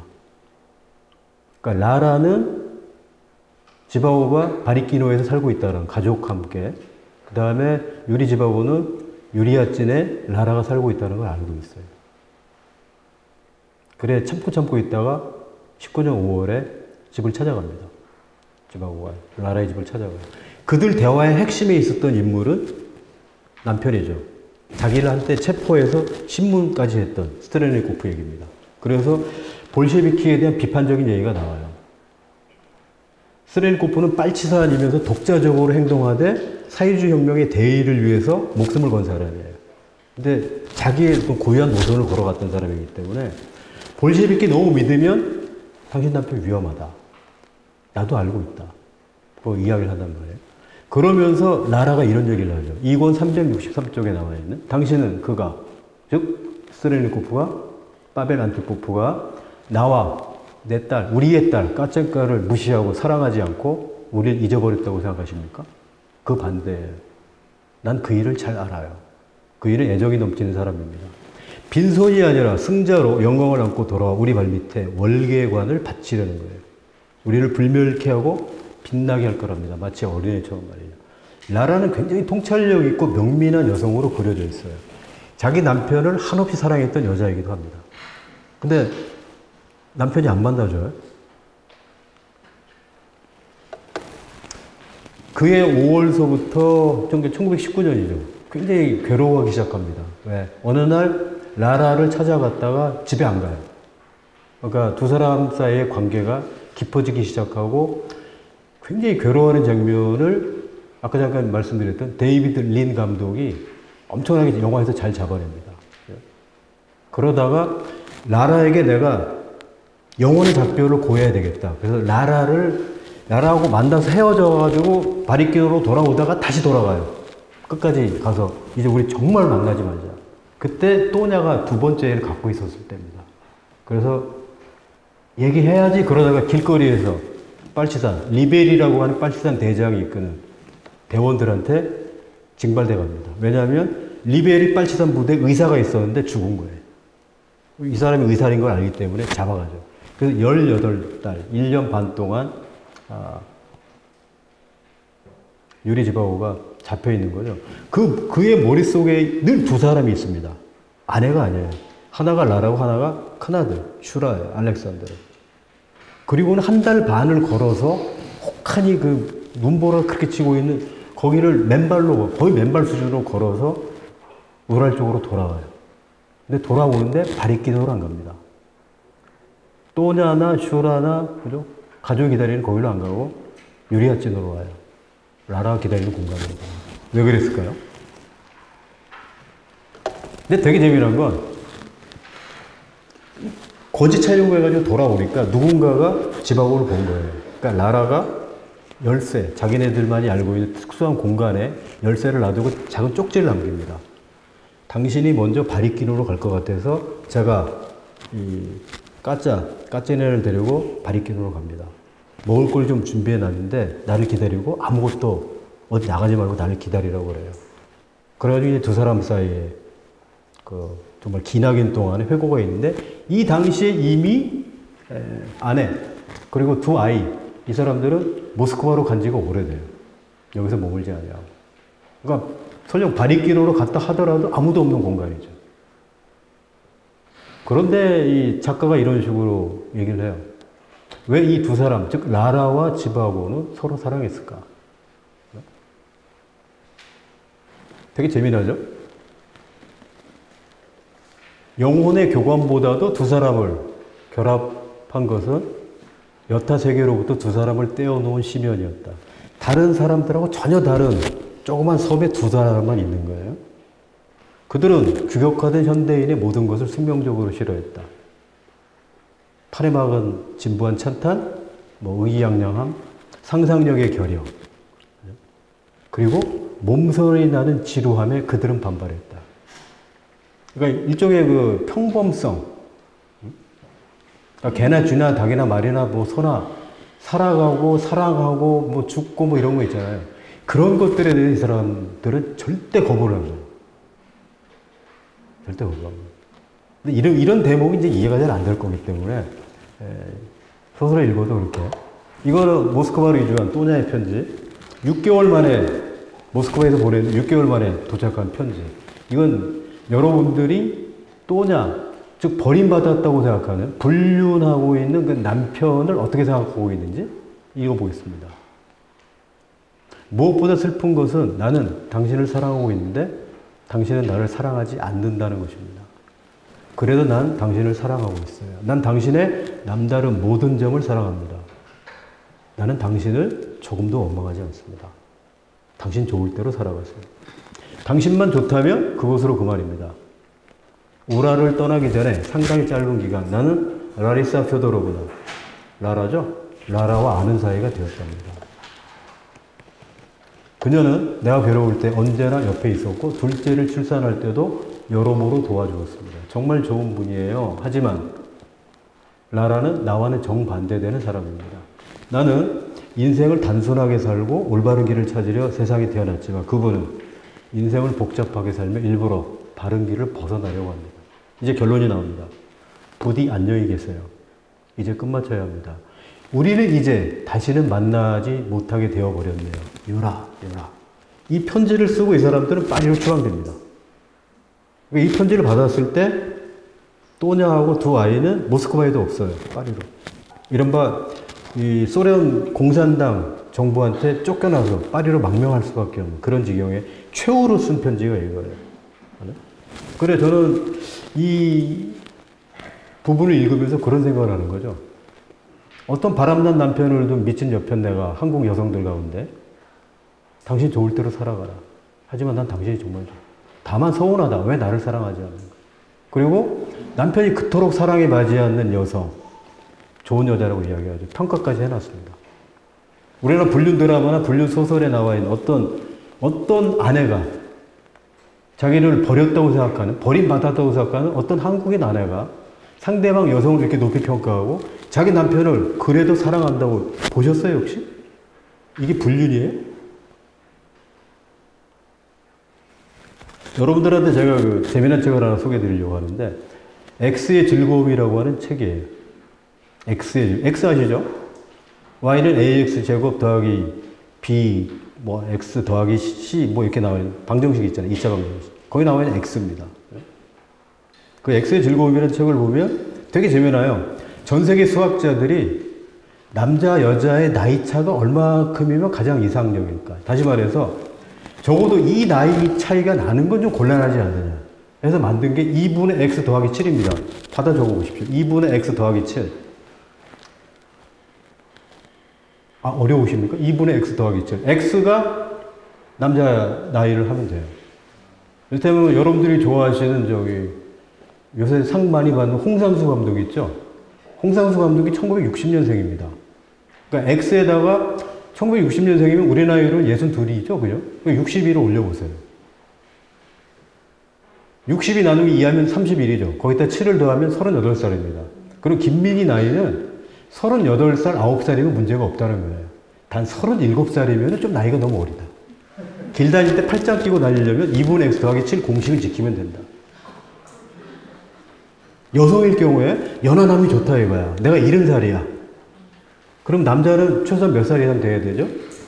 2분의 70 더하기 7 얼마예요? 42. 아, 네. 근데 41살짜리 남자를 70 먹은 할머니가 팔짱 끼고 다니는 건 좀 어색하다. 이거. 김민희 홍상도 너무 욕하지 마십시오. 저는 그 아내가 불쌍해요. 몸도 떠나고 마음도 떠난 사람을 가정을 지키겠다고 하는데 가정을 혼자 지키는 게 아니에요. 같이 지키는 거거든요. 홍상수가 영화를 만들고 이번에도 그 베를린 영화제에서 2등상을 받았어요. 소설가의 영화라는 걸 가지고 2등상을 받아요. 한국 관객들이 안 보러 가요. 왜요? 남들처럼 똑같이 생각하거든. 저 사람을 인정해 주는 건 내가 다른 사람들한테서 소외되는 거야. 나도 안 봐야지. 그게 뭐야? 왜 이렇게 평범하고 평균적으로 살아? 저는 이해 못 하는데. 영화는 영화대로 보고, 남들이야, 뭐 애인을 만들든, 뭐, 세 번째, 네 번째 애인을 만들든, 우리하고 뭔 상관이 있어요. 근데 그 오지랖 넓게 손가락질 해대고 욕하고 그래요. 댓글 달린 거 보면 가관입니다. 퇴출시켜야 한다고. 지구를 떠나라고. 꼬마롭스키의 등장과 작별. 꼬마롭스키. 이 사람이 좀 재미난 인물인데, 지바고 의사에서 특징적인 것 중에 하나가 단 한 사람의 악인도 없다는 거예요. 여러분들은 혹시 꼬마롭스키가 나쁜 사람이라고 생각할지 모르겠는데 그렇지 않습니다. 꼬마롭스키는 유리 지바고하고 처음부터 끝까지 인연이 있는 사람인데 지바고의 아버지가 억만장자예요. 근데 떠돌이 기질이 있어요. 그리고 알코올 중독. 그 사람의 재정 변호사가 꼬마롭스키였어요. 그 사람이 자살하거든요, 아버지가. 자살할 때 최후까지 아버지 신변을 정리했던 인물이 꼬마롭스키입니다. 근데 재미난 건 이 사람의 이름의 출처가 꼬마로프예요. 러시아로 꼬마로프 하면 아파트에 요새 좀 돌아다닐 겁니다. 모기 있죠? 모기란 뜻이에요. 모기처럼 사람을 깨물어서 간지럽게 하는 나쁜 사람은 아니에요. 이 사람이 어느 날 등장해서 나오죠. 바리키노에 있을 때 두 사람이, 라라하고 유리가, 유리아진에 널 데리고 갈 특별 열차가 대기 중이고, 스트레일코프는 총살당했다. 그러니까 너 살려고 하면 라라, 그 둘이 얘기하는 장면이 나올 겁니다. 이 라라를 보내줘라. 그 라라를 보내줍니다. 그리고는 지바고는 미치기 시작하는 거예요. 미쳐나가기 시작합니다. 그 미쳐가고 있는 지바고 앞에 어느 날 느닷없이 등장한 인물이 스트렐리코프가 등장합니다. 총살당했다고 했는데 총살당하지 않았죠. 그래 두 사람이 러시아식으로, 러시아에서는 밤새 이야기합니다. 차 있거나 보드카가 있으면 격정적인 토론을 하는데, 그때 스트렐리코프가 이런 얘기를 하죠. 나는 라라를 위해 공부했고 그녀를 위해 교사가 되어 유리아쯤으로 갔습니다. 3년의 결혼 생활을 위해 그녀의 마음을 얻으려고 전쟁터로 나갔습니다. 그리고 가명으로, 스트렐리코프라는 가명으로 혁명에 뛰어들었던 거죠. 과거의 불쾌한 기억과 타락을 씻어내려고 말입니다. 그녀와 딸 라라와 까첸카는 바로 여기 있었습니다. 달려가서 만나고 싶은 마음을 참느라고 얼마나 제가 애를 썼는지요. 그들을 한 번만 볼 수만 있다면 어떤 대가라도 치르겠습니다. 안 만났다고 얘기했잖아요. 근데 지금은 얼굴에도 한번 보고 싶은 거예요. 이때 스트렐리코프를 위로하는 지바고의 말이 나옵니다. 굉장히 인상적인데요. 이게 라라가 전하는 말이에요. 라라가 생각하는 스트렐리코프라는 인물. 당신은, 즉 스트렐리코프, 그대는 이상적인 구현이며 당신 같은 남자는 만나본 적이 없고 당신은 비할 데 없는 사람이라고 라라는 말했습니다. 당신과 함께 살았던 그곳으로 돌아갈 수만 있다면 그녀는, 라라는 지구 끝에서 무릎으로 기어서라도 가겠다고 했습니다. 그러니까 라라는 사실 자기 남편, 또 하나는 유리 지바고도 엄청나게 사랑했다. 물론 여기서 이런 질문이 가능해요. 동일한 색깔과 무게와 향기를 가지고 한 여자가 두 남자를, 또는 한 여자가 두 남자를, 또는 한 남자가 두 여자를 사랑할 수 있을까? 동일한 색깔과 무게와 향기를 가지고. 우리들은 누구든지 고유한 삶을 살아가면서 우리 나름대로 무게가 있어요. 향기가 있습니다. 사람들마다 고유한 향기가 있어요. 색깔이 있습니다. 한국인들은 많은 경우에 무채색인 게 문제인데 색깔이 없죠. 자동차 색깔처럼, 아파트 색깔처럼 색깔이 없죠. 그러니까 향기가 없죠. 무게만 있습니다. 그런데 사랑을 할 때 우리는 각자들 가지고 있는 상대방에 대한 어떤 색깔과 무게와 향기를 느껴요. 그런데 똑같은 무게와 향기와 색깔을 가지고 동시에 두 여자나 두 남자를 사랑할 수 있겠냐 이거예요. 30대 중반에 제가 만든 명제인데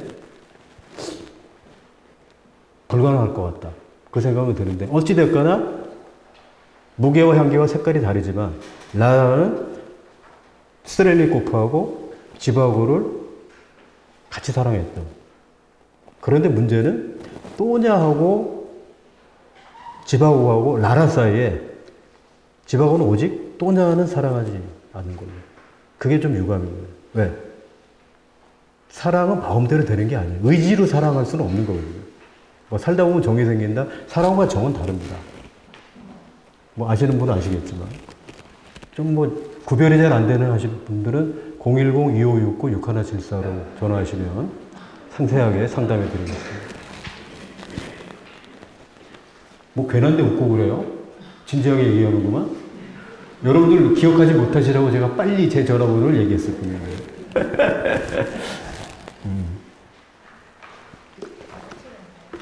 자, 그러면 지바고하고 라라는 어떻게 사랑했을까? 이렇게 나옵니다. 그들은 필요에 이기지 못해서 또는 성의 육체적 탐닉, 쾌락을 위해서 사랑한 것이 아니었다. 그들은 주위의 모든 것, 머리 위의 하늘, 구름, 나무와 발 아래의 땅이 그들이 서로 사랑하기를 바랐기 때문에 사랑한 것이었다. 그들 주변의 모든 것이 그들 자신보다 훨씬 더 그들의 사랑을 축복했을 것이었다. 이런데 사랑을 안 하고 어떻게 해요? 사랑해야죠. 누가 라라와 지바고에게 돌을 던질 것인가? 부러워할 수는 있어도 돌을 던질 수는 없다는 거예요. 제 생각은. 아니에요? 아니면 할 수 없고. 그런 거죠. 뭐. 더 나와요.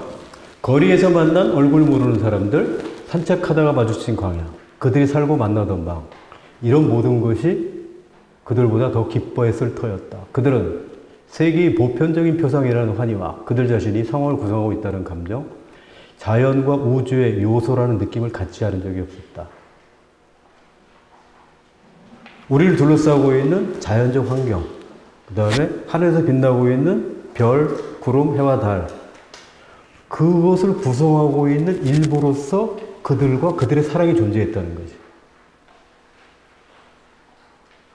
그러니까 한국의 그 막장 삼류 드라마들이 있잖아요. 특히 아침에 많이 하는 거. 아줌마들이 침 흘리고 보는 그 삼류 막장 드라마의 등장인물들하고 이 사람들을 등치시키려고 하는 한국인들이 너무나 많아요. 전문용어로 말씀드리겠습니다. 천만의 말씀 만만의 공덕입니다. 전문용어예요. 사랑을 한번 하더라도 이런 사랑을 해보면 죽어서도 원이 없을 거라는 생각을 하는 사람이에요. 근데 사랑이 아니라 육체적 쾌락을 위해서 도나방처럼 돌진했다가 어느 땐가 돼가지고 콩깍불 벗겨지고 그래서 아디오스 작별하고 또 다른 이게 아니란 말이에요. 이들의 그 교류라고 하는 거. 이제 좀 재미는 없는데 왜 그 지바고는 아니죠. 보리스 파스테르나크는 이 책을 출간하지도 못했을 뿐만 아니라 왜 소련 작가 동맹은 독도로 지바고 이 책을 출판 금지까지 했을까? 그리고 작가로서 생명을 끊어버렸을까? 첫 번째 나오는 건 이런 겁니다. 유리아진 혹은 바리키노 유리아진의 그 실질적인 어떤 그 권력자인 안핌 예프모이치 맨 밑에만 하면 됩니다. 진리에 무관심한 사람들을 나는 좋아하지 않는다는 거죠. 그리고 폭력으로는 아무것도 얻을 수 없다. 두 가지예요. 이때문에 이거는 마르크스주의가 가지고 있는 교조주의. 절대로 우리는 틀릴 리가 없다라고 생각하는 어떤 자기중심주의. 두 번째는 폭력혁명을 정당화하는 그 논리에 대해서 지바고는 동의하지 않는 겁니다. 아무리 혁명이 좋다 하더라도 사람의 목숨을 빼앗고 파괴하고 그런 맥락에 대해서 난 동의하지 않는다. 굉장히 중요한 이야기죠. 그리고 이거는 1917년 10월 26일 날 혁명이 진행이 되는데 1919년 5월 아까 제가 말씀드렸던 유리아친의 그 나라의 집으로 찾아갔을 때 나눴던 대화 중에 하나가 요 대목입니다. 그러니까 1년 반 정도 세월이 흐른 다음에 이 정도 시간이 흘렀으면 즉 1년 반쯤 갔으면 이 혁명이라는 게 어떤 결론에 도달해야 하지 않겠어? 혁명을 추동한 사람들에게는 변혁과 격동만이 명확할 뿐이고 세계적인 규모의 일이 아니면 관심이 없다 이겁니다. 세계 건설과 그 과도기가 그들의 목표입니다. 그 밖에 일은 배운 게 없어서 그들은 아무것도 모릅니다. 이처럼 아무 결과가 없는 이유를 아세요? 그건 그들이 아무 재능도 없는 불완전한 인간이기 때문입니다. 누굴 욕하는 거죠? 사회주의 지도자들을 대놓고 비판하는 겁니다. 이때 레닌이 살아있을 때예요. 신성불가침인 블라디미르 일리치 레닌에게 도전장을 내고 그가 금고옥조처럼 모셨던 다스카피탈의 카를 마르크스를 비난하는 거예요. 그걸 근본적으로 사회주의 10월 혁명을 인정하지 않는 거죠. 그러니까 스탈린 죽은 지 얼마 안 됐다고는 하나 아직도 그의 영향력이 강력하게 미치고 있는 소련 땅에서 이 책이 출간이 된다? 출간할 수 없다는 거예요. 그래서 그럼 지바고 다시 말해서 보리스 파스테르나크는 뭘 하고 싶었을까? 거기 나오죠. 농부의 노동, 의료사업, 그 다음에 과학 논문이나 예술작품. 그런데 나를 방해하는 게 있다는 거예요. 그게 뭐야? 미래의 새벽이니 세계의 건설이니 인류의 등불이냐는 딱딱한 구호가 만연한 우리 시대의 정신. 그것이 나를 너무나 괴롭힌다는 거예요. 한국 사회에서도 아직도 구호가 많죠. 뭐뭐뭐 하자고. 자유로운 이성, 상상력, 미래 기획을 갖고 있는 사람들한테는 뭐 잘 살아보세, 근면자조 협동, 새마을 정신 미쳐버리는 거예요. 그런 게 아니에요. 사실은. 사람들을 완전히 오그라뜨려가지고 이런 작은 물통 안에 집어넣어가지고 획일적인 인간들을 재생산해내는 그게 집하고는 견딜 수가 없었던 거예요. 근데 한국 사회가 굉장히 오랜 동안 병영이었잖아요. 중학교, 고등학교, 대학교에서 고등학교, 대학교에서 교류를 하지 않았습니까? 저 학부 3학년 때까지 교련 훈련 받고. 그런데 이 생각을 집하고만 한 게 아니라 라라가 같은 생각을 해요. 써있죠? 모든 악의 근원은 사람들이 개인 의견의 가치를 믿지 않게 되었다는 데 있다는 거예요. 자기의 도덕 감각에 따라 행동하는 시대가 지나간 거죠. 그래서 어떻게? 모든 사람들이 목소리를 맞추어 노래하는 새마을 노래를 불러야 하는 애국가 제창을 해야 되는 저녁 6시가 되면 가던 길 멈추고 태극기를 향해 아침 9시가 되면 다시 태극기를 향해 영화관에 가면 태극기를 향해 야구장에 가면 태극기를 향해 애국가를 같이 불러야 하는 그 전체주의 통제주의 요거죠. 외부에서 억지로 떠맡겨진 관념으로 살아가야 한다는 생각 집하고의 생각이나 나라의 생각이 같아요. 근데 재미난 건 단 한 번도 집하고는 자기의 아내인 또냐하고 이런 얘기를 한 적이 없어요. 또냐는 법대 출신이에요. 얘기할 수 있죠. 라라는 역사학을 공부했죠. 인문학을 공부했단 말이에요. 그럼에도 불구하고 같은 지식인이었기 때문에 적어도 오랜 동안 같은 집에서 살았고 결혼하고 난 다음에 애 둘을 낳고 키울 만큼 살 수 없고 그런 사람들인데 이런 대화가 전혀 나오질 않습니다. 이유는 얘기 드렸죠. 낮은 곳에 있습니다. 또는 누구보다? 나라보다. 그런 맥락이 이런 글을 읽다 보면 잡히는 거죠.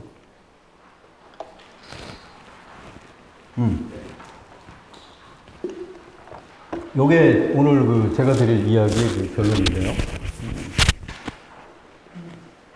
역사와 혁명에 관한 보리스 파스테르나크는 어떤 생각을 하고 있는가? 2권의 551, 552쪽에 숲은 언제 보더라도 움직이지 않는 것처럼 보인다. 영원히 성장하고 끊임없이 변화하는 역사, 중단 없는 변화 속에서 눈에 보이지 않게 움직이는 사회의 삶이 우리 눈에 움직이지 않는 것처럼 보이는 것도 같은 이치다. 개인이 역사를 만드는 것은 아니다. 풀이 자라는 것을 볼 수 없듯이 역사 또한 볼 수 없다. 전쟁, 혁명, 황제, 로베스피에르, 공포정치의 대명사죠? 프랑스 대혁명 시기에. 그런 자들은 역사의 유기적인 일부분을 이루는 역사의 대행자이자 반려소일 뿐이다. 이 대목이 다시 금서가 되는 거죠. 혁명은 편협한 마음을 가진 광적인 행동가들 그리고 자기 제어의 천재들이 수행한다. 자기 제어의 천재, 그 중에 한 명이 스트렐리코프죠. 6년간의 이별, 6년간의 가혹한 자제, 자기 제어의 천재들. 그런데 이 천재가 결국엔 견디지 못하고 지바고한테 자기 내면을 다 토로하고 라라가 자기를 얼마나 사랑한지를 듣고 그 다음날 아침에 한 방으로 긁고 죽어버리죠. 스텔레코프가 자살하는 장면이 나와요. 그래서 아까 제가 일찍 죽은 걸로 되어 있죠. 1922년 겨울에 죽습니다. 혁명은 편협한 마음을 가진 광적인 행동가들, 다시 레닌을, 스탈린을, 프리오브라젠스키를, 부하린을, 까메니에프, 지노비에프를, 혁명 1세대들, 거의 유태인들 출신, 레닌하고 스탈린을 빼고 나면 다 유태인들이에요. 그들을 전부 숙청해버린 인간, 아까 레프트로 전부 유태인입니다. 그들을 숙청하고 1인 권력을 확립한 스탈린인데 그런 사람들을 싸잡아서 파스테르나크는 얘기하죠. 편협한 마음을 가진 광적인 행동가들이 혁명을 한다는 거예요. 그럼 혁명의 결과는 뭐겠어요? 광기를 불러오는, 끊임없이 파괴하고 틀렸다고 이야기할 때 틀렸어 그래 생각해 볼 게 아니고 나와 어디가 틀렸는데 죽여버리죠. 수용소에 보낸단 말이에요. 생각이 다르다고 해서 제가 말씀드린 것처럼 담론을 구성해서 서로 간에 이야기해보고 한 발짝씩 물러날 때 이 공론장이 구실인데 이런 것이 완전하게 사라져버렸던 공간, 그게 소련이 멸망하게 된 근본적인 원인은 거기에 있어요. 대화와 토론이 없는 거예요. 위에서 지시하면 상명하복 쭉 그냥 가는 겁니다. 독재국가, 전제국가의 전형적인 특징. 그래서 북한은 오래가지 못합니다. 공론장이 없는 국가예요. 곳이에요. 중국 공산당 오래 갈 것 같죠? 천만의 말씀 만만의 공덕이에요. 중국 얘기하면, 최근 한 것만 소개해 드릴게요. 현대 중국을 이해하는데 가장 좋은 거는 잉글랜드의 그 영국의 그 좌파 저술가 중에 기자예요. 마틴 자크라는 사람이 있었는데 한 500페이지 됩니다. 그 사람이 쓴 책 중에 중국이 세계를 지배하면 이라는 책이 있어요. 그럼 그 가운데 읽어보시면 어째서 우리가 중국에 1300년 가까이 조공을 보냈을까? 그 조공이라고 하는 게 그렇게 부끄러운 얘기가 아니구나. 현대의 관점에서 보더라도 그것이 동아시아 전체의 외교의 하나의 수단이었지 그게 우리가 부끄럽게 생각할 것은 전혀 아니구나. 놀라운 얘기입니다. 우리보다 조선, 고려 그 이전에 고려, 백제, 신라, 가야 그 이전에 수많은 나라들이 중국하고 관계를 맺으면서 중원의 국가에게 왜 머리를 조아려 했을까? 알 수 있어요. 근데 그런 책을 읽다 보면 아 그렇군. 그런데 물론 저는 동의 안 하는 대목도 있죠. 중국이 세계를 지배하면 2050이 되면 그럴 것 같다고 얘기합니다. 근데 저는 두 가지 이유를 들어서 아닐 거라고 얘기를 해요. 미국을 중국이 따라가려면 최소 100년에서 200년은 걸릴 거다. 여러분들 혹시 보실지 모르겠습니다. 100년 뒤에 혹은 200년 뒤에 중국이 세계를 지배하는 걸. 왜요? 길가메시 프로젝트 때문에 그렇습니다.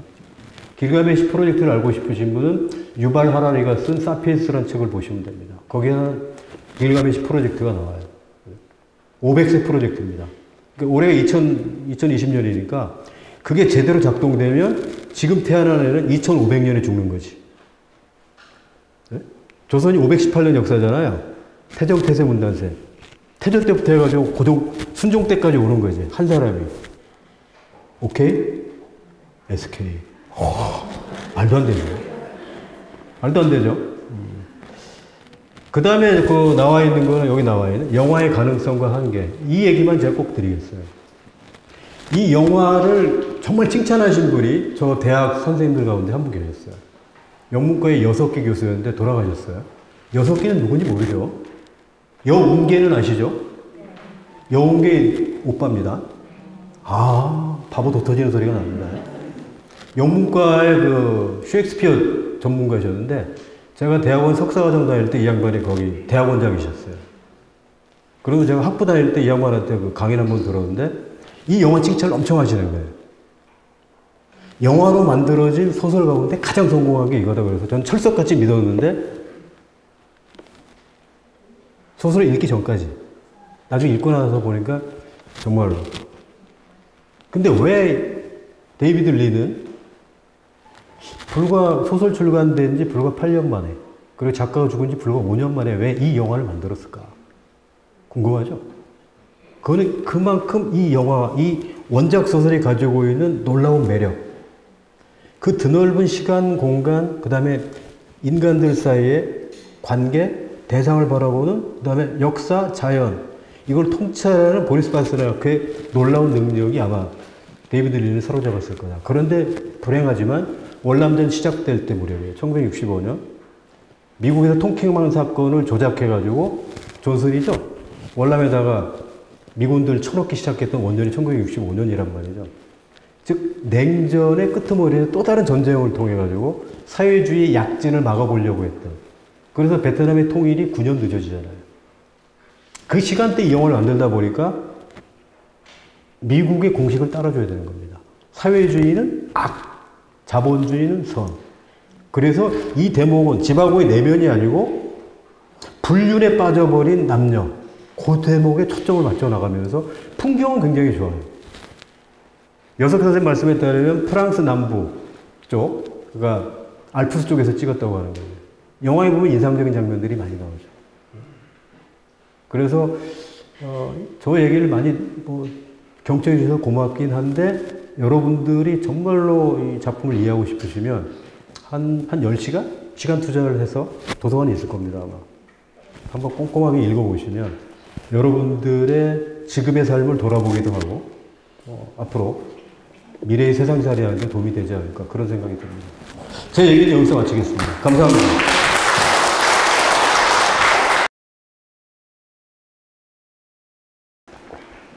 강의 잘 들었습니다. 감사합니다. 교수님께서는 한 10시간 투자하면은 이 책을 다 읽을 수 있을 거라고 말씀하셨는데 저는 1년에 2주간 걸렸습니다. 지난주부터 해가지고 읽으면서 네네.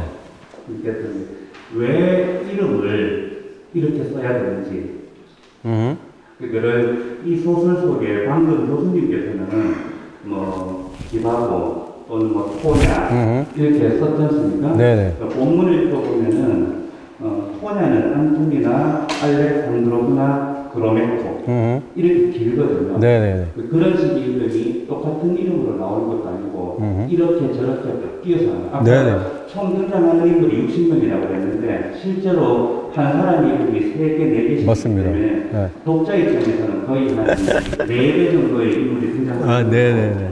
앞으로 넘겨서 다시 보고 제가 왜 이런 말씀을 드리는가 하면은 고전을 많이 읽으라고 얘기를 하면서 이렇게 하는 것이 고전으로 다가가는데 오히려 방해를 하는 거 아닌가 그런 생각이 많이 든다는 거죠. 그러니까 예를 들어서 이름 자체를 꼭 유라 아니면 토냐 이렇게 쓰지 않고 본문을 다 써야 되는 원이름을 구치까지 다 붙여서 써야 되는 특별한 이유가 있는지 예를 들어서 문학적 장치라든가 그렇게 써야만 주제와 연결성이 있다 뭐 이런 게 있는지 아니라면은 독자들이 좀 읽기 편하도록 노력을 해주시는 게 좋지 않을까 이런 점이 우선 한 가지 있고요. 또 한 가지는 뭐냐면 이 책이 출판된 게 1957년이지 않습니까? 네. 58년에 노벨 문학상을 받았습니다. 실제로 1년 만에 1년 출판된 책이 그 다음에 노벨 문학상을 받은 예가 저는 없다고 봅니다. 이게 어떤 정치적인 의도나 그런 계획에 드러나는 게 아닌가 그런 의미입니다. 네, 알겠습니다. 그 첫 번째 질문부터 말씀을 드리면, 제가 학부를 할 때 죄와벌의 주인공 이름이 로지온 로마노비치 라스콜리니코프예요. 전부 R로 시작하는데, 어디에 보면 로지온 로마노비치로 나와요. 어디 보면 로지온 혹은 로자, 애칭으로 나옵니다. 그래서 3명, 4명 얘기합니다. 근데 어디에 보면 로지온 라스콜리니코프로 나오고, 대개는 라스콜리니코프로 나와요.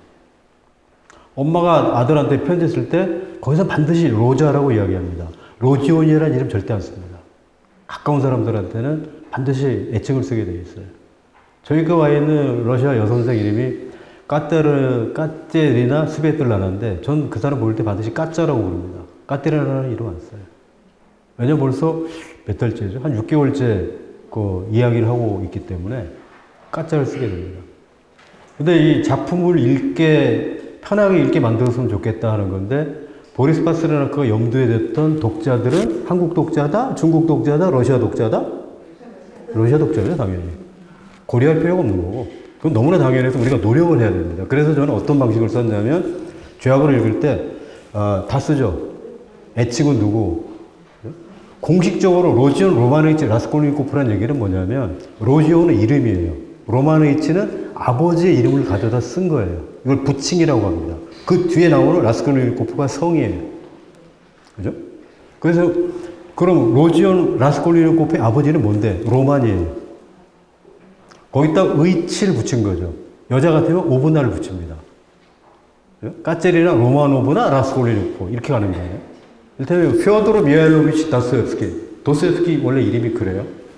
그러면 퓨어도르가 도스토옙스키 이름이고 퓨어도르 미하일로비치 도스토옙스키 그러면 아버지 이름은 미하일이에요. 딸일 경우에는 미하일로브나.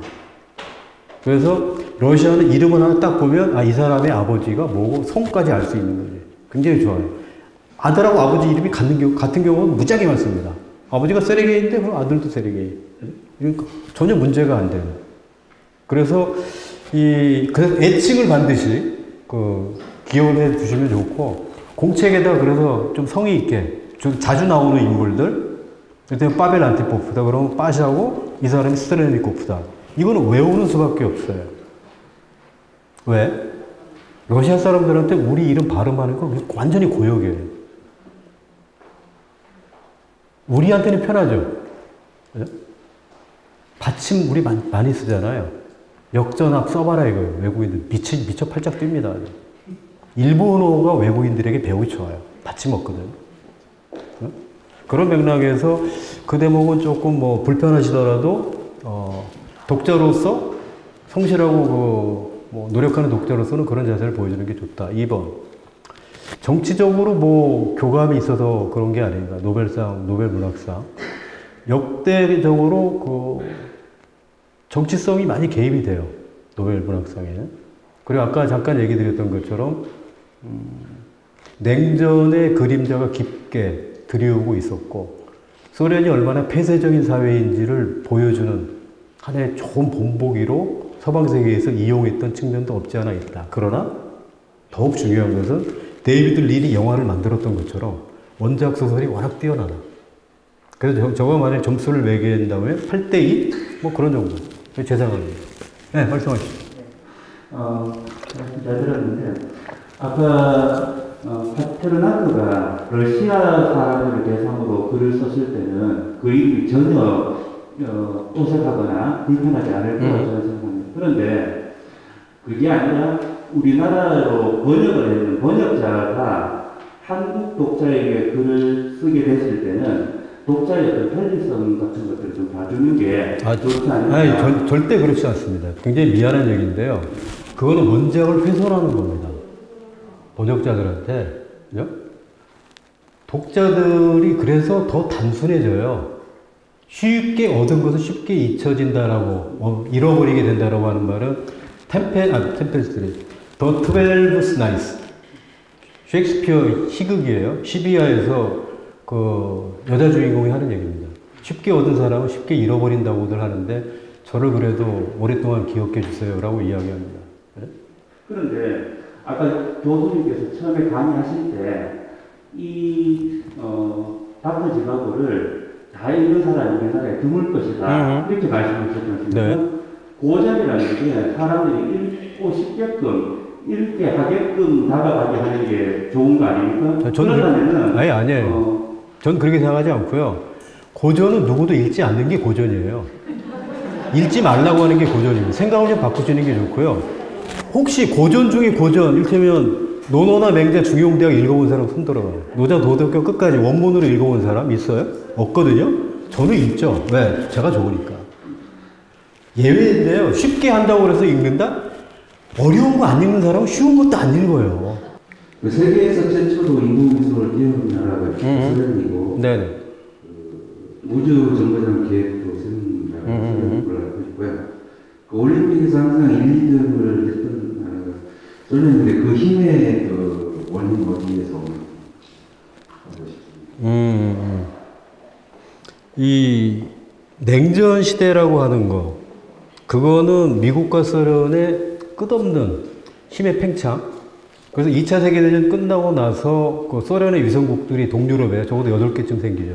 위에서부터 말씀을 드리면 폴란드, 그 밑에 오늘날은 갈라졌지만 체코슬로바키아, 그 아래 헝가리, 그 아래 지금은 6개 나라로 쪼개졌던 유고 연방, 그 오른쪽에 루마니아, 그 밑에 알바니아, 그 밑에 불가리아, 이런 나라들이 소련의 위성국가가 됩니다. 그 다음에 애초에 독립국가였던 발트의 3국이 있어요. 에스토니아, 라트비아, 리투아니아. 이 세 나라도 역시 소련의 아익은 흡수가 돼버립니다. 그러다 보니까 동서냉전이 극에 달하게 되는데 그 극에 달한 지점의 한쪽 끝에서 터진 게 6.25 한국동란이에요.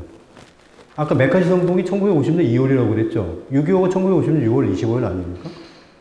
그런 맥락에서 두 나라 사이에 어떤 대목의 경쟁이 붙으면 걷잡을 수가 없는 거죠. 그래서 우주 경쟁을 시작해서 먼저 개가를 올린 것은 소련이었으나 유리 가가린 아시죠? 1969년이죠. 아폴로 11호, 닐 암스트롱, 에드윈 올린스 달 날아가잖아요. 뭐 가짜다라고 하는 얘기도 많은데 어찌됐거나 그런 그 무차별적인 경쟁이 우리나라에서도 무지하게 오랫동안 지속이 됐죠. 박정희, 김정일, 김일성 사이에. 그거를 단절, 이제는 그만하자. 구체적으로 했던 사람이 김대중이고, 그래서 6.15 선언해가지고 북한에 갔지 않습니까? 그런 맥락에서 어떤 변화가 필요한 거죠. 그 변화의 계기를 만든 사람이 도이칠란드에서는 구 서독의 총리였던 빌리 브란트, 그가 얘기했던 동방정책이라는 게 있어요. 1971년 10월 이 사람이 바르샤바를 방문해서 무명용사 앞에 비 오는 날입니다. 우산 없이 세면 콘크리트 앞에 무릎을 딱 꿇어요. 이 사람이 절반 대머리입니다.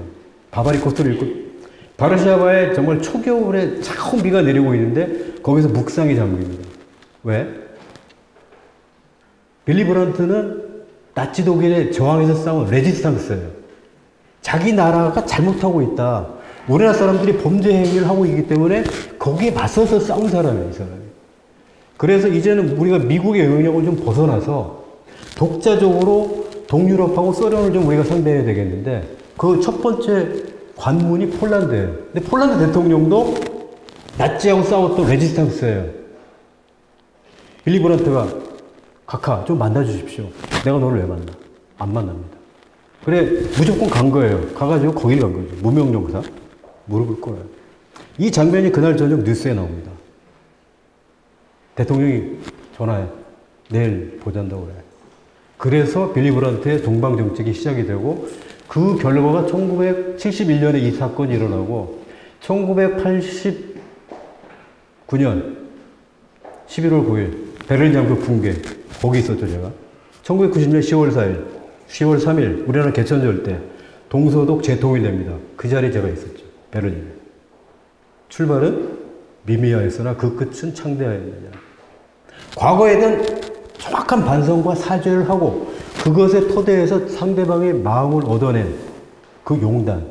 그게 바로 미소 냉전을 뚫고 빌리 브란트가 얻어낸 위대한 역사적 성과고 그것이 2차 세계대전이 끝나고 나서 세계적인 규모의 전쟁이 더 이상 없는 거죠. 저는 그런 맥락에서 우리가 배워야 할, 교훈으로 삼아야 할 외국의 정치 지도자들이 부작이 많다. 그 중에 한 명이 고르바초프입니다. 단 유감스럽게 소련 인민들은, 러시아 인민들은 고르바초프를 안 좋아해요. 위대한 제국을 쪼개놨기 때문에. 그래서 요새 러시아 사람들 올림픽 가면 메달 많이 못 따죠. 메달 많이 따는 게 한 가지 이유예요. 우리나라 올림픽 때면 태릉 선수촌에 애들 집어넣어가지고 그냥 그 다음에 나중에 뭐 금메달 따면 얼마 줄게 이런 거죠. 똑같습니다. 그 박정희가 거기서 배워온 거죠. 전두환 노태우가 그대로 한 거고 김영삼, 김대중, 노무현 다 그대로 한 겁니다. 요새 조금 자유롭기 시작해요. 지금도 하죠. 왜? 국민들이 원하는 게 뭐예요? 은메달 됐고 동메달. 한국인들이 그런 거 아니에요. 1등만 기억하는 거 아니에요. 소련이 그런 사회였고 중국이 그런 사회예요. 동독이 그랬고 그거로부터 자유로워져야 하는데 우리는 아직까지도 묶여 있는 겁니다. 그래서 우리의 일상생활에 들어와 있는 빨갱이 요소가 너무나 많다는 거예요. 전체주의, 통제. 누가 뭘 하면 손가락질하고 집단적으로 린치를 가하고 인터넷상에서 개작사를 내고 그래야 직성이 풀리는 이 사악한 영혼과 정신은 이승만, 박정희, 전두환 때 우리한테 뿌리 깊이 자리를 갖기 시작했다. 그런 생각을 가지고 있어요. 요 얘기하면 제가 한국사 2시간 현대사에 대해서 지금 시작해서 제가 11시까지 원하시면 제가 얘기할 수 있습니다. 자료 가지고. 파워포인트는 없어도.